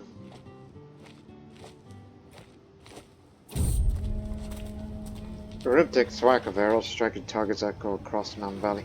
Alice has come upon a gathering of good warriors practicing legendary archery, the skill that has made these mountain men feared from Persia to India. The archers use composite bows of horn, wood, and sinew, weapons that takes years to craft and a lifetime to master. Targets set at distances that seemed impossible, yet arrow after arrow finds mark. Some shoot from horseback at full gallop, others practice the deadly art of rapid fire, losing 5 arrows before the first one lands. Civet, a grizzled veteran with arms like knotted oak, notices Alice's interest. You have a look of a warrior, he calls out. Would you test your arm against the sons of Gur? Or perhaps learn what makes our bows sing? That's not gonna happen.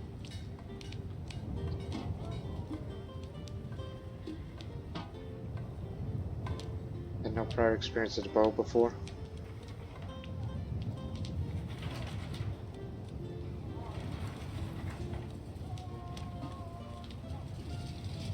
Such prowess wasted on goats. Let me hear your battles. The veterans need little encouragement. Tales pour forth of the raids of Ghazni, skirmishes with Seljuk patrols, the great victory at Tarain, and to share my own stories of return, the afternoon passes in martial fellowship.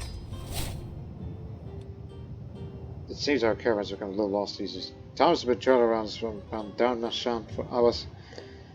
Although he's less small as Prime Asper, he does not appear to be an expert Iranian, East Iranian speaker. Let me try. Success interpretation.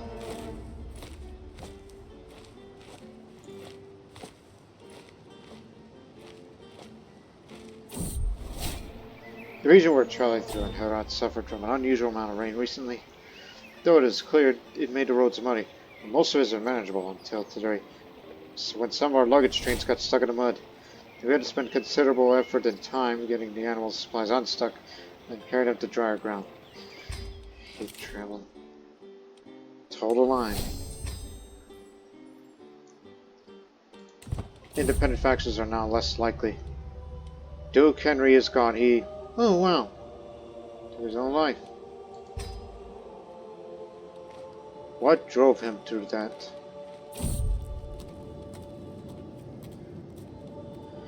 The night is thick with the sweat and stale wine. I meander through the local town at night. To what end I am not yet sure to make my way down a narrow, well-trodden street. Voice calls out sounds of writing, yet to warn of practice. A woman steps forward, choked in a dim torchlight. Her gaze is steady, her smile neither coy nor desperate, but rather a look of a tired woman who has seen countless trials and carries news. I can offer you a warm for evening, my lady. For a price, if you're feeling the weight of the road, she murmurs. Phew.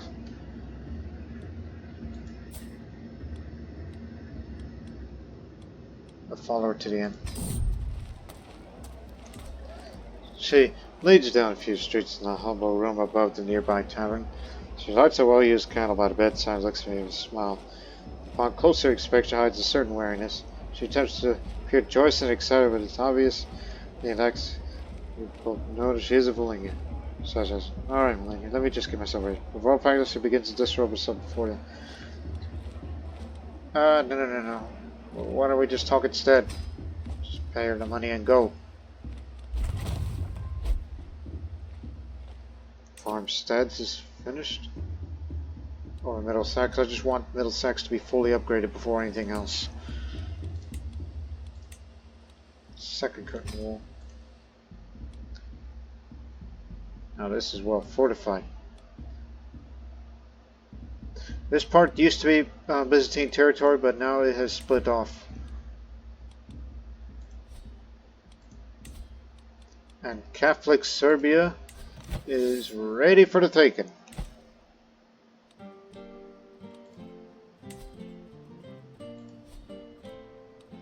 So I guess my plan worked, to try to break the empire into two, so they could stop persecuting those up north.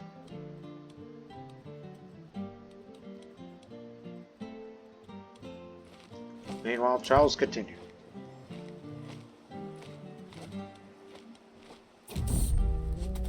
The windmills of Sistan. The relentless wind has battered my caravans for days, has at least one virtue. It powers the remarkable windmills of Sistan. Unlike anything I've seen before, these asbats stand like sentinels along the ridge, their vertical sails spitting fiercely in the gale. Mirzad, the miller, covered in flour dust, emerges from the nearest structure and shows his eyes against the wind-blown grit. Inside, the grinding of grain creates a constant thunder beneath the howl of the wind. Nowhere else in the world they build mills like these. Mills like this. Shouts over the noise. The wind of 120 days would destroy your foreign mills with the horizontal blades. Here we have learned to harness what others fear. The miller gestures the proudly ingenious vertical sail design that catches the wind from any direction. We don't have windmills in England, but I've seen a few in other places.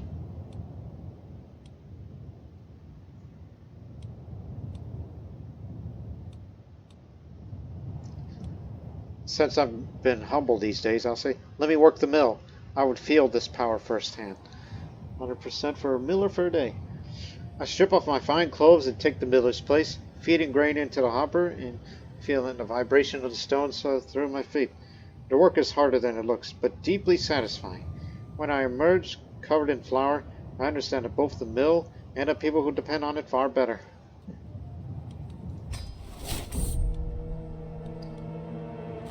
My journey through Middlesex has unfortunately brought us direct to the wastelands of Kawaj.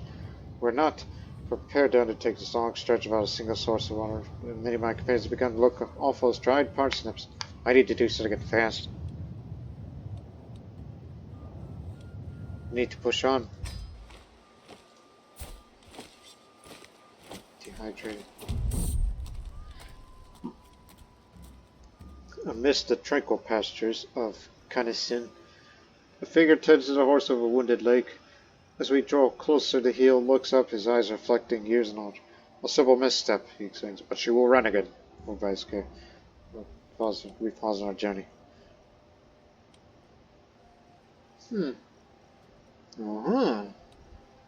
Say, could you teach me this craft? Pay you 40 gold, and for the rest of my life I have excellent horse care. I'll be well versed in the art of caring for horses, reducing our heavy cavalry maintenance that we have. Okay, excellent. Pay the damn toll. I have to do that every time, because I don't want to see my son hurt.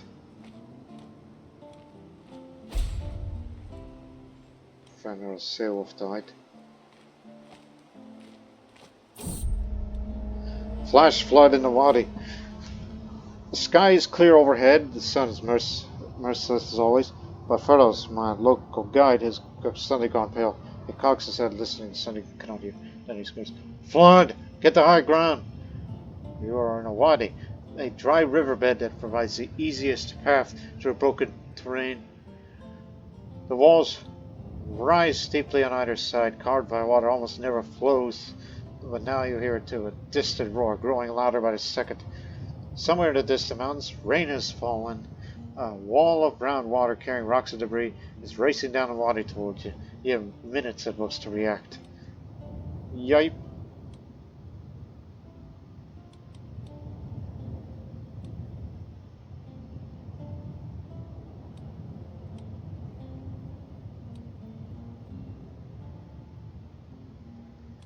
I've survived worse. Stay calm and assess.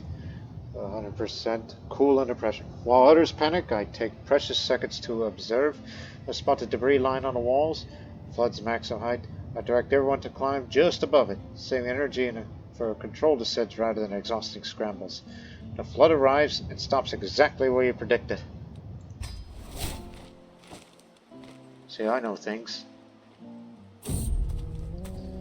While passing through the villages of Mashki, I spent time talking to locals. One thing that stands out is their intense loyalty to their liege. One villager talks with such a passion that they would think they were describing a lover rather than a ruler. I will make my subjects equally loyal. So vassal opinion up. Water. Stole a cooling sip of water. Just traveling through the edges.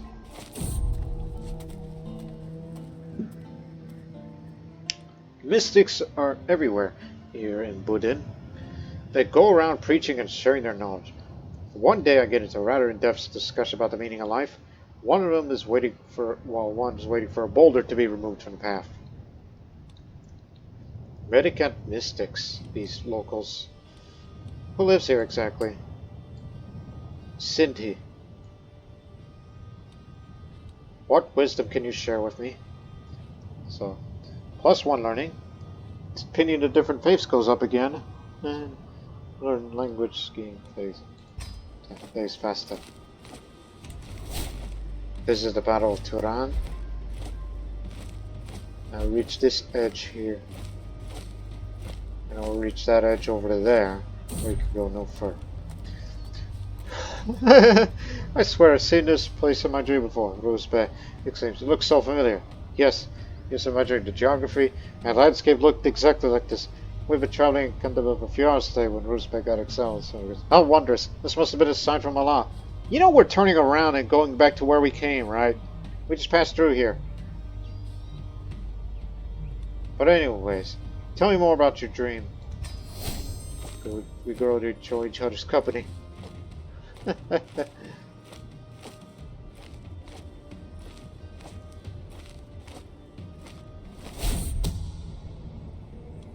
You gotta marry.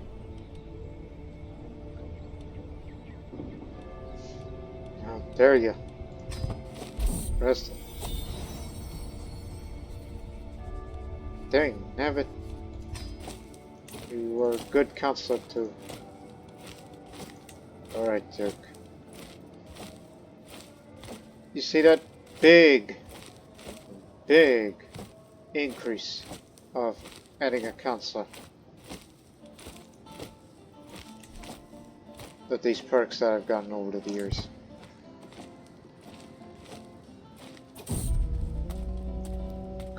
The ghosts of Alexander's army. The desert of Makran is called Gedrosia in the old books. There's a reason it appears in history as a place of death.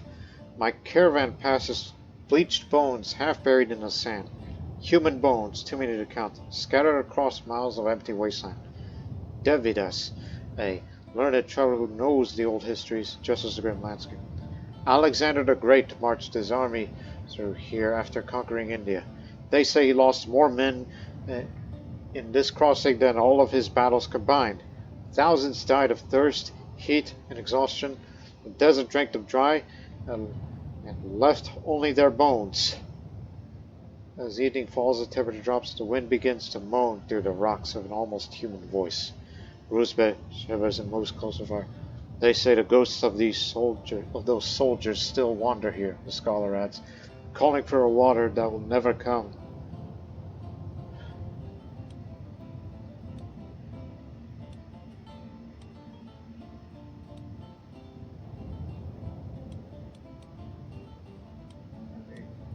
I mean, nothing related to stewardship increase, but given her being, quite a poet herself, she'll say, "Let me compose a lament for these forgotten soldiers.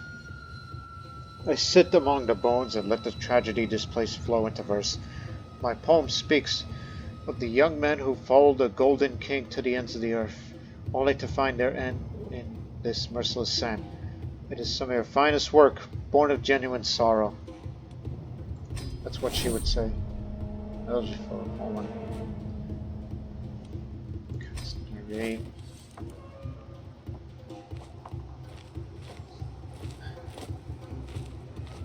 We would never know of the Indus. They had no knowledge of it.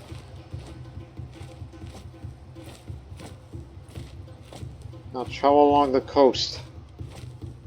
You'll manage. A cliff faces for the dark openings. Hundreds of them, carved into the rock like the cells of a vast honeycomb. My caravan came upon an ancient necropolis, the city of the dead that has watched over its desolate valley for centuries beyond counting. Sona, a local knows these past approaches the cliff of evident ruins. Our ancestors rest here, he explains, and our ancestors before them, back to the time when this land was green and the rivers flowed freely. We still bring our dead here, to sleep with those who came before. Some of the tombs are sealed with carved stone doors. Others gape open, their contents long since removed by time or tomb robbers. Fresh flowers and offerings and some entrances show that the living still remember the dead. The setting sun paints the cliff face orange and red. For a moment the tombs seem to glow with inner fire.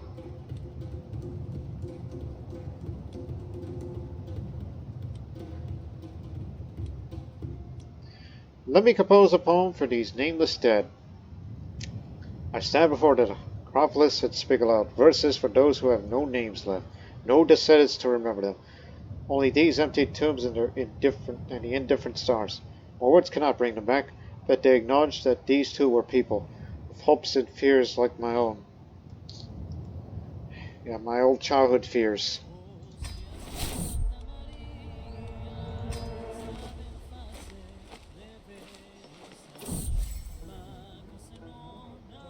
Sure. Thomas leaves the entourage. You're going your own path, but You can't. You're a caravan master. You're supposed to do what you're supposed to.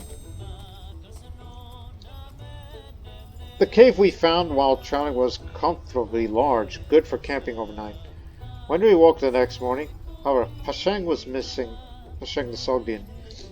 Although his belongings were still there at our camp, we worriedly searched the area, wondering if he had gotten lost on a morning stroll while bathing in a nearby stream. To our relief, Pashang showed up an hour later from deep inside our caverns, to our surprise. Sorry about that, he apologized when taking a seat on the ground by the ashes of the campfire to catch his breath. When I woke up at dawn, I saw a small figure deeper inside the castle. Had the brightest eyes. I called out to them, but they ran away. So I followed them in the cave. There was no one there to begin with. Maybe my sleep-deprived mind mistook my shadow for a person. I swear the eyes seemed real, though.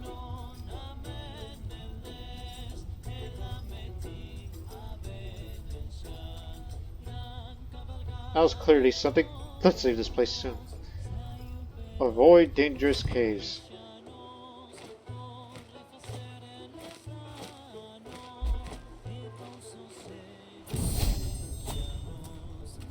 As my entourage and I navigate the expanse of Giovanni, a distinct silhouette of a camel farm comes into view.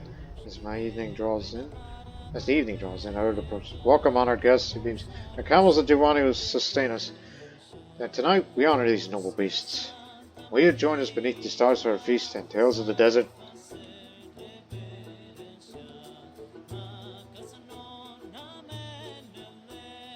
I'm intrigued by the camels' endurance. I'll pay 40 gold and get me some hardy camels.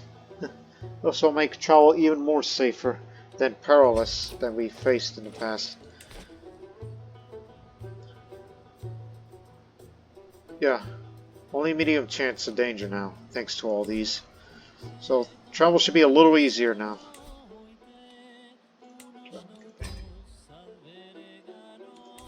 Let's go.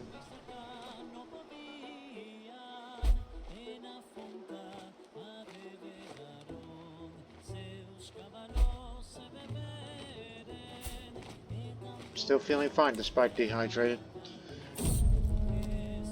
The Courtiers mountaineers. My party rounds up at a mountain and freezes. Dozens of armed men block the path ahead. Wild-looking warriors with braided hair and face painted with Valkyrie symbols. These are the Courtiers, the infamous mountaineers of Jabal Kufs, whose very name makes lowland merchants tremble. Vishtas, the leader, studies my party with calculating eyes. Unlike common bandits, the Courtiers do not immediately demand tribute. They're assessing you. Your bearing, your weapons, your weapons' potential allies or enemies. These mountains acknowledge no Sultan, no Caliph, here only strength and cunning matter. Lot whispers urgently about the Courtiers' reputation. Fearless raiders who descend on caravans like eagles and that vanish to impregnable valleys. They also honor hospitality roles with fierce devotion. Next moments will determine which face of the Courtiers you will see.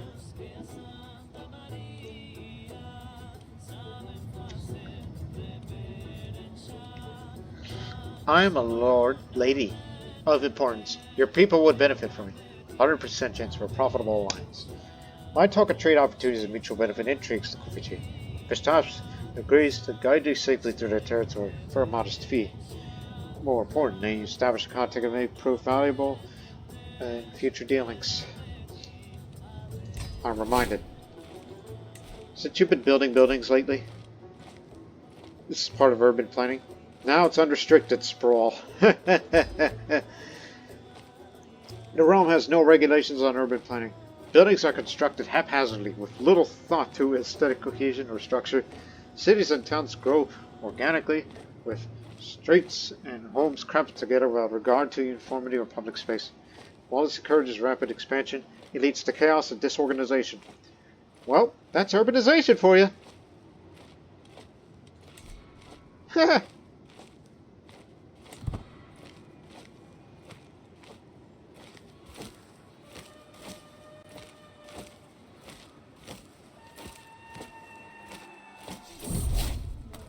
Oh, good one. Our journey brings us to Baum, where the rim-deck hammering of blacksmiths forms the heartbeat of local commerce. Smoke bellows from chimneys of smiths bathed in sweat and soot, shaped the wrong to the remarkable. One of the blacks wife's brown brackets because, welcome my queen, he declares. We are the master bullock smiths. Best there is. Please do peruse our wares.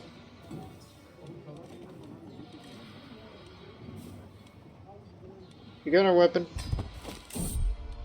And a good weapon? Treat him. The Normandie spear.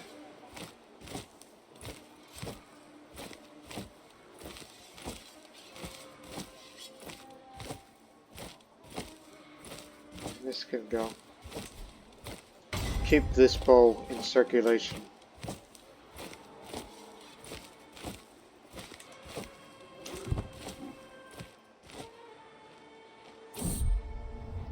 What a job.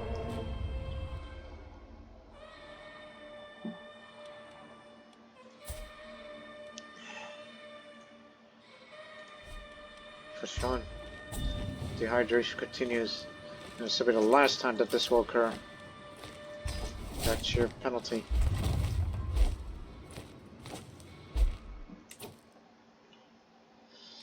Invest. Lots of it. Let's make the economy stronger.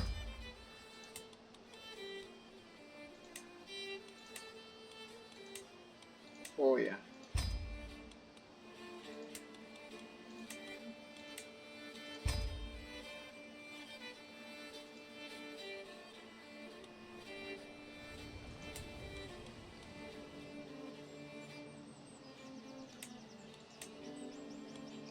Save that. You might use it for something.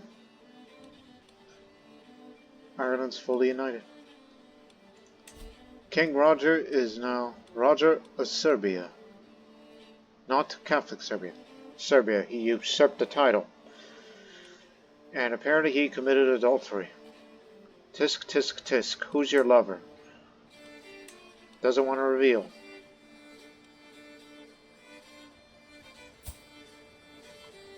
It's not disputed heritage, at the least.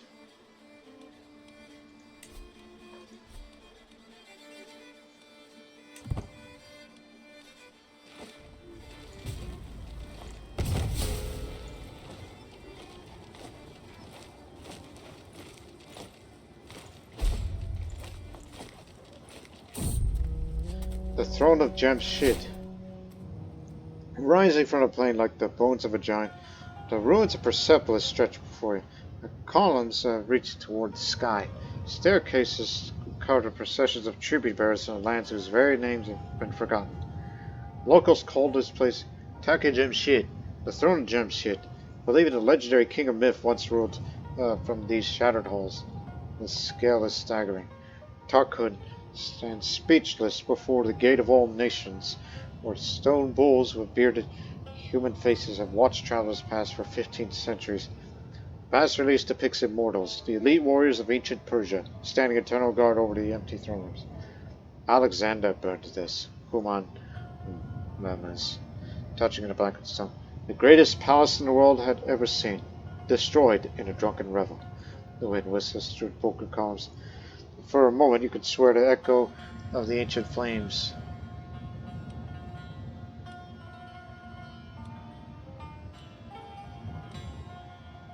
Such glory reduced to ruins, a lesson about ambition. Contemplate the fallen empire in silence. Darius thought his line would rule forever. Alexander thought his conquest would endure eternally. Both were wrong. The thought is sobering, but strangely freeing.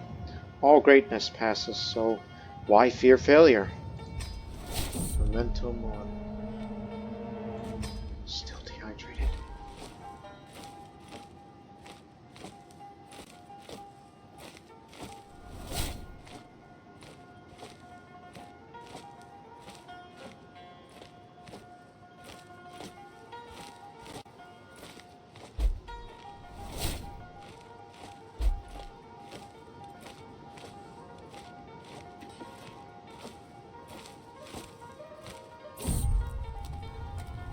We've been traveling for much of the day, weary and tired, so it hasn't been a good place to properly rest for several hours. Was it supposed to be a well-traveled road? Lo and behold, we eventually saw a small stream of water. What more? There were old, worn-out bronze cups hung by the chains to a nearby boulder. It seems that the locals, or perhaps whoever's in charge of the area, generously provided these cups to travelers to more easily collect water. Thank God for this refreshing water. Is there a disease nearby? Because I'm seeing a bit of a discoloration. Minor typhus. We'll largely be avoiding that, except in Baghdad when we're there. Give me that.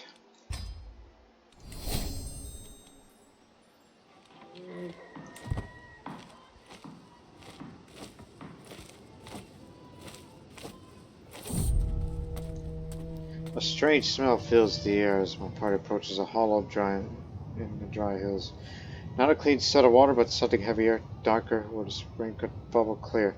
This is black liquid oozes from the earth, pouring in a hollow that reflects no light. Tarkun recoils in disgust. The local farmer, Tamas, urges over excitement rather than fear. He explains that this is a naft, earth that seeps naturally from the ground in several places throughout Khuzestan. Locals have used it for generations to waterproof boats, seal roofs, and field lamps that burned with a smoky, smelly flame. The farmer demonstrates, scooping up some of the black substance and igniting it with a spark that burns with an intensity that startles my horses. He offers you to sell some, or to show us some of the other seeps in the area where the substance is even thicker and more abundant.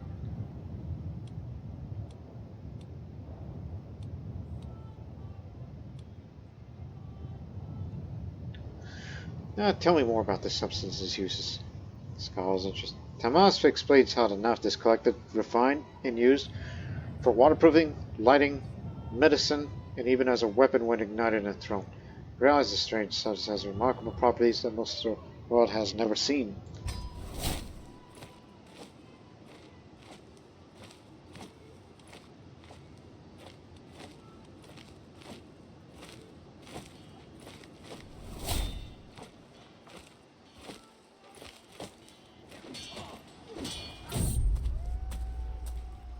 Let's try through Samara. I can't help but notice that every person I see works with quite intensity I don't even notice in my own land. I stopped one of the laborers asked about his shirts. Well, you see, the trick is to put your back into it and don't stop till the job's good in. Industrious. Be careful. There's a disease out there. Down his sweats. We'll end the episode once I return home. This is a good, like, we thought that this episode was going to be all about Ireland, but no, we decided to take a huge detour. We sent a quiet tavern in Normandie when a loud band of ragged-looking sell sorts. How's Archie? The brutish leader pushed one of my guards aside, audaciously sits on me too. A noble woman, eh? A lady interested in the service is the best band of mercenaries in Ireland. More loyal men you'll never find, at least if you'll pay us properly. I have a perfect job for you, because we're missing a bodyguard.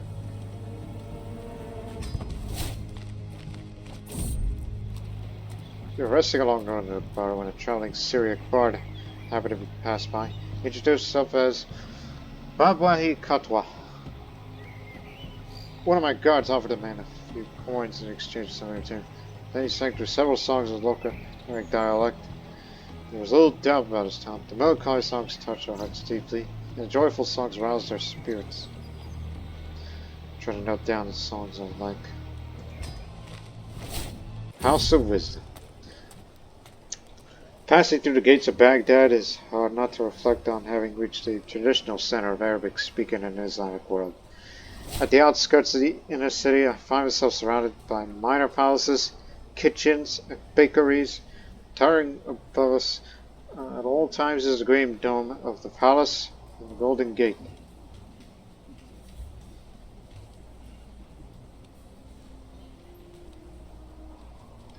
Let's start what we can here. 8% chances I gain insights from my state.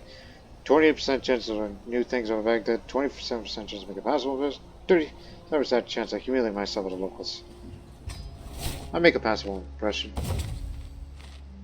Though I might pick up that disease while I'm here, so it would be best to get the hell out. But at least it'll put the physician to work. Roosbeck got typhus. I got typhus. I've heard stories about the brave soldiers dying like flies before they even set a foot on the battlefield. But me, a queen, this aching feverish nightmare is not a fate meant for me. Yet as another meal forced its way up my throat, I pray for my redemption. My nostrils stinging with a sharp stench of bile. Do not worry, Highness. Typhus is treatable. I assure you. Do no more is necessary. Relax your breathing, Roman extracted. The feather in his hand looked almost ethereal as he began to gently brush into my nose. Evil, be gone! He urged as I sneezed loudly. The strange, tickling turned to be just what I needed. But for now, the worst of my symptoms living in the world seemed a little brighter. Excellent, man. But I'm not out of the woods yet, so... Okay. There we go. Norman Healing Guide. That's one. Take it all off. Do we still have... Yes. We have that.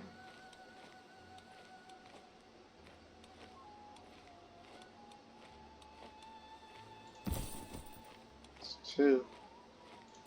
Those are by Johnny Wine.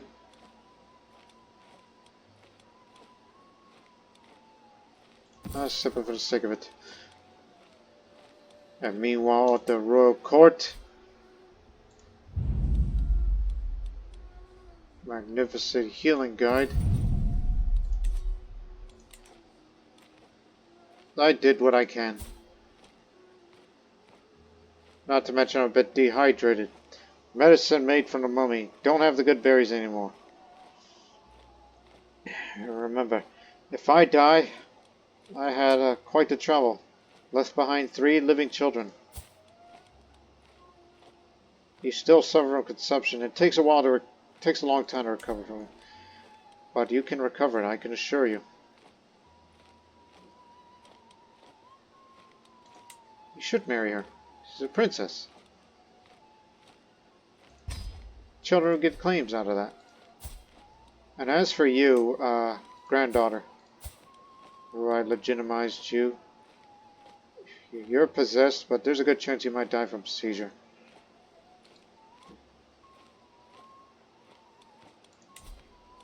How would you like to marry, what's his face?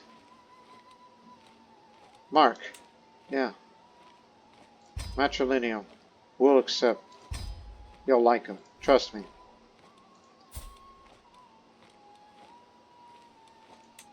And Thomas. Yeah, he left the entourage and... Oh, he's about to enter disease territory. If you died from typhus on your own... I mean, do you even have traveling companions?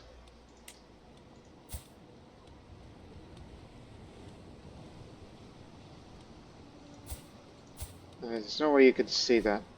Other people's travels and take advantage and whatnot.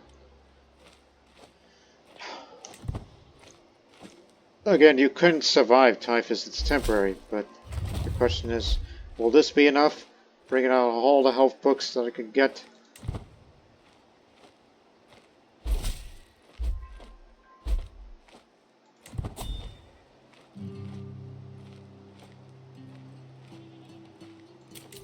Thomas.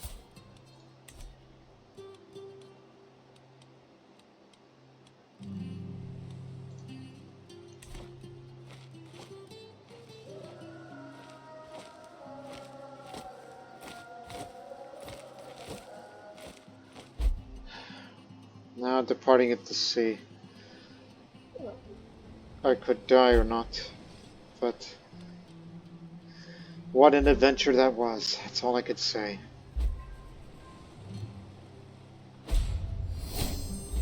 Urbanization. We'll get knighthood in 5 years' time. Want hoardings. That's what I want next. Honored to serve. Powerful vassal counts tax levy nerd contribution goes up, and they also no longer refuse directives. I'll be an administrator if I survive.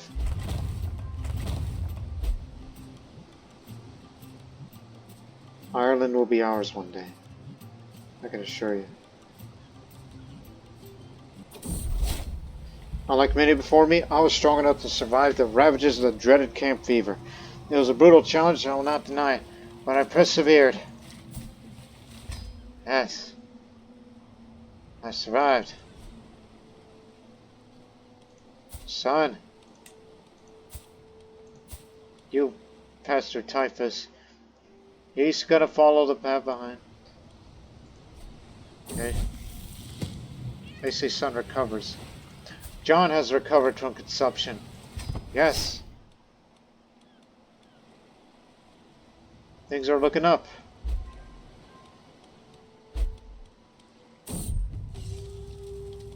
My goodness. There better be no diseases up ahead. In our path. No. We're home free. The seas around here are thick with cisalpine travelers going about their usual craft, carrying rare and exotic goods from one corner. One such merchant ship, immediately takes my interest. Nor lay my eyes upon bejeweled scriptures. I know I could never find anything like it back in England. It must simply be mine. Mine it shall be. I'm a big spender. Man overboard! Have it. Save him. Damn! The dynamite was my good bodyguard.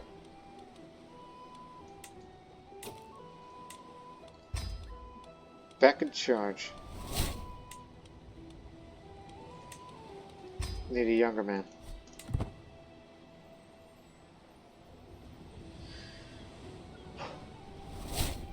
As I said, what a journey that was. And look, integration phase is gonna come up soon.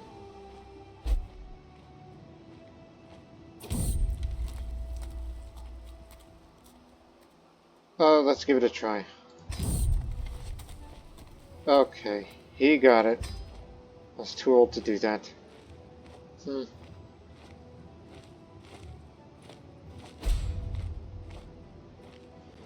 Adif and Tigla died of one died of the consumption and the other ate poisonous plants by mistake. It is nightfall, and the woman's hard at work when you arrive at the cereal field south of Makran. It appears to be flattening crops at a rapid pace, using a large fast piece of wood and heavy stones. My friends I watch her work performing her labor, and I inquire what exactly she is up to. So, Quinces starts a long run. How do we need to wake up and meet our true masters instead of hiding false Christians? Step back, surprise. Stop that, you heretic!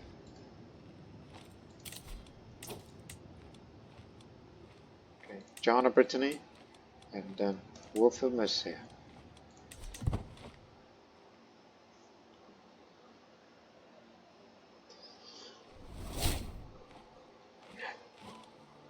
Yeah, I know you're no longer my caravan master because you aren't around.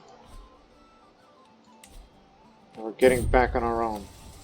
And none of these guys are willing to volunteer to be caravan master. Let's just do our time here as we're in familiar grounds.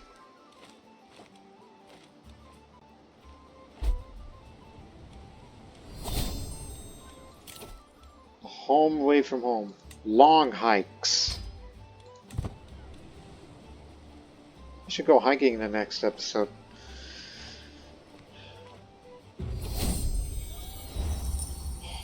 $1,617 days and traversed 250 baronies. Never forget to visit the great city of Baghdad, where I got sick. As we will end this episode in January. As we'll have a look at the status report for Greenland. Grant Winchester a charter fair. Oh right, we got urbanization now. Oh, so 542 resilience, 526 networks. Grant Winchester a charter fair. We already have Northampton and Boston, I believe, to be that. They need to be granted charter fares, so we'll have to continue that trend. Especially that we, with both guilds and urbanization, that no one in Realm's recently taken a decision to grant it a major charter fare. And this is a permanent modifier for Hampshire. Because I recall we already gave one to Northampton, and then we got to create those two city holdings for Stamford and Boston in future. In the next episode, in a couple of years' time, we'll be send another expedition to Greenland. But in the next episode, Ireland will be mine, and the Empire of Britannia will form. So, all that and more. Until then, so long for now.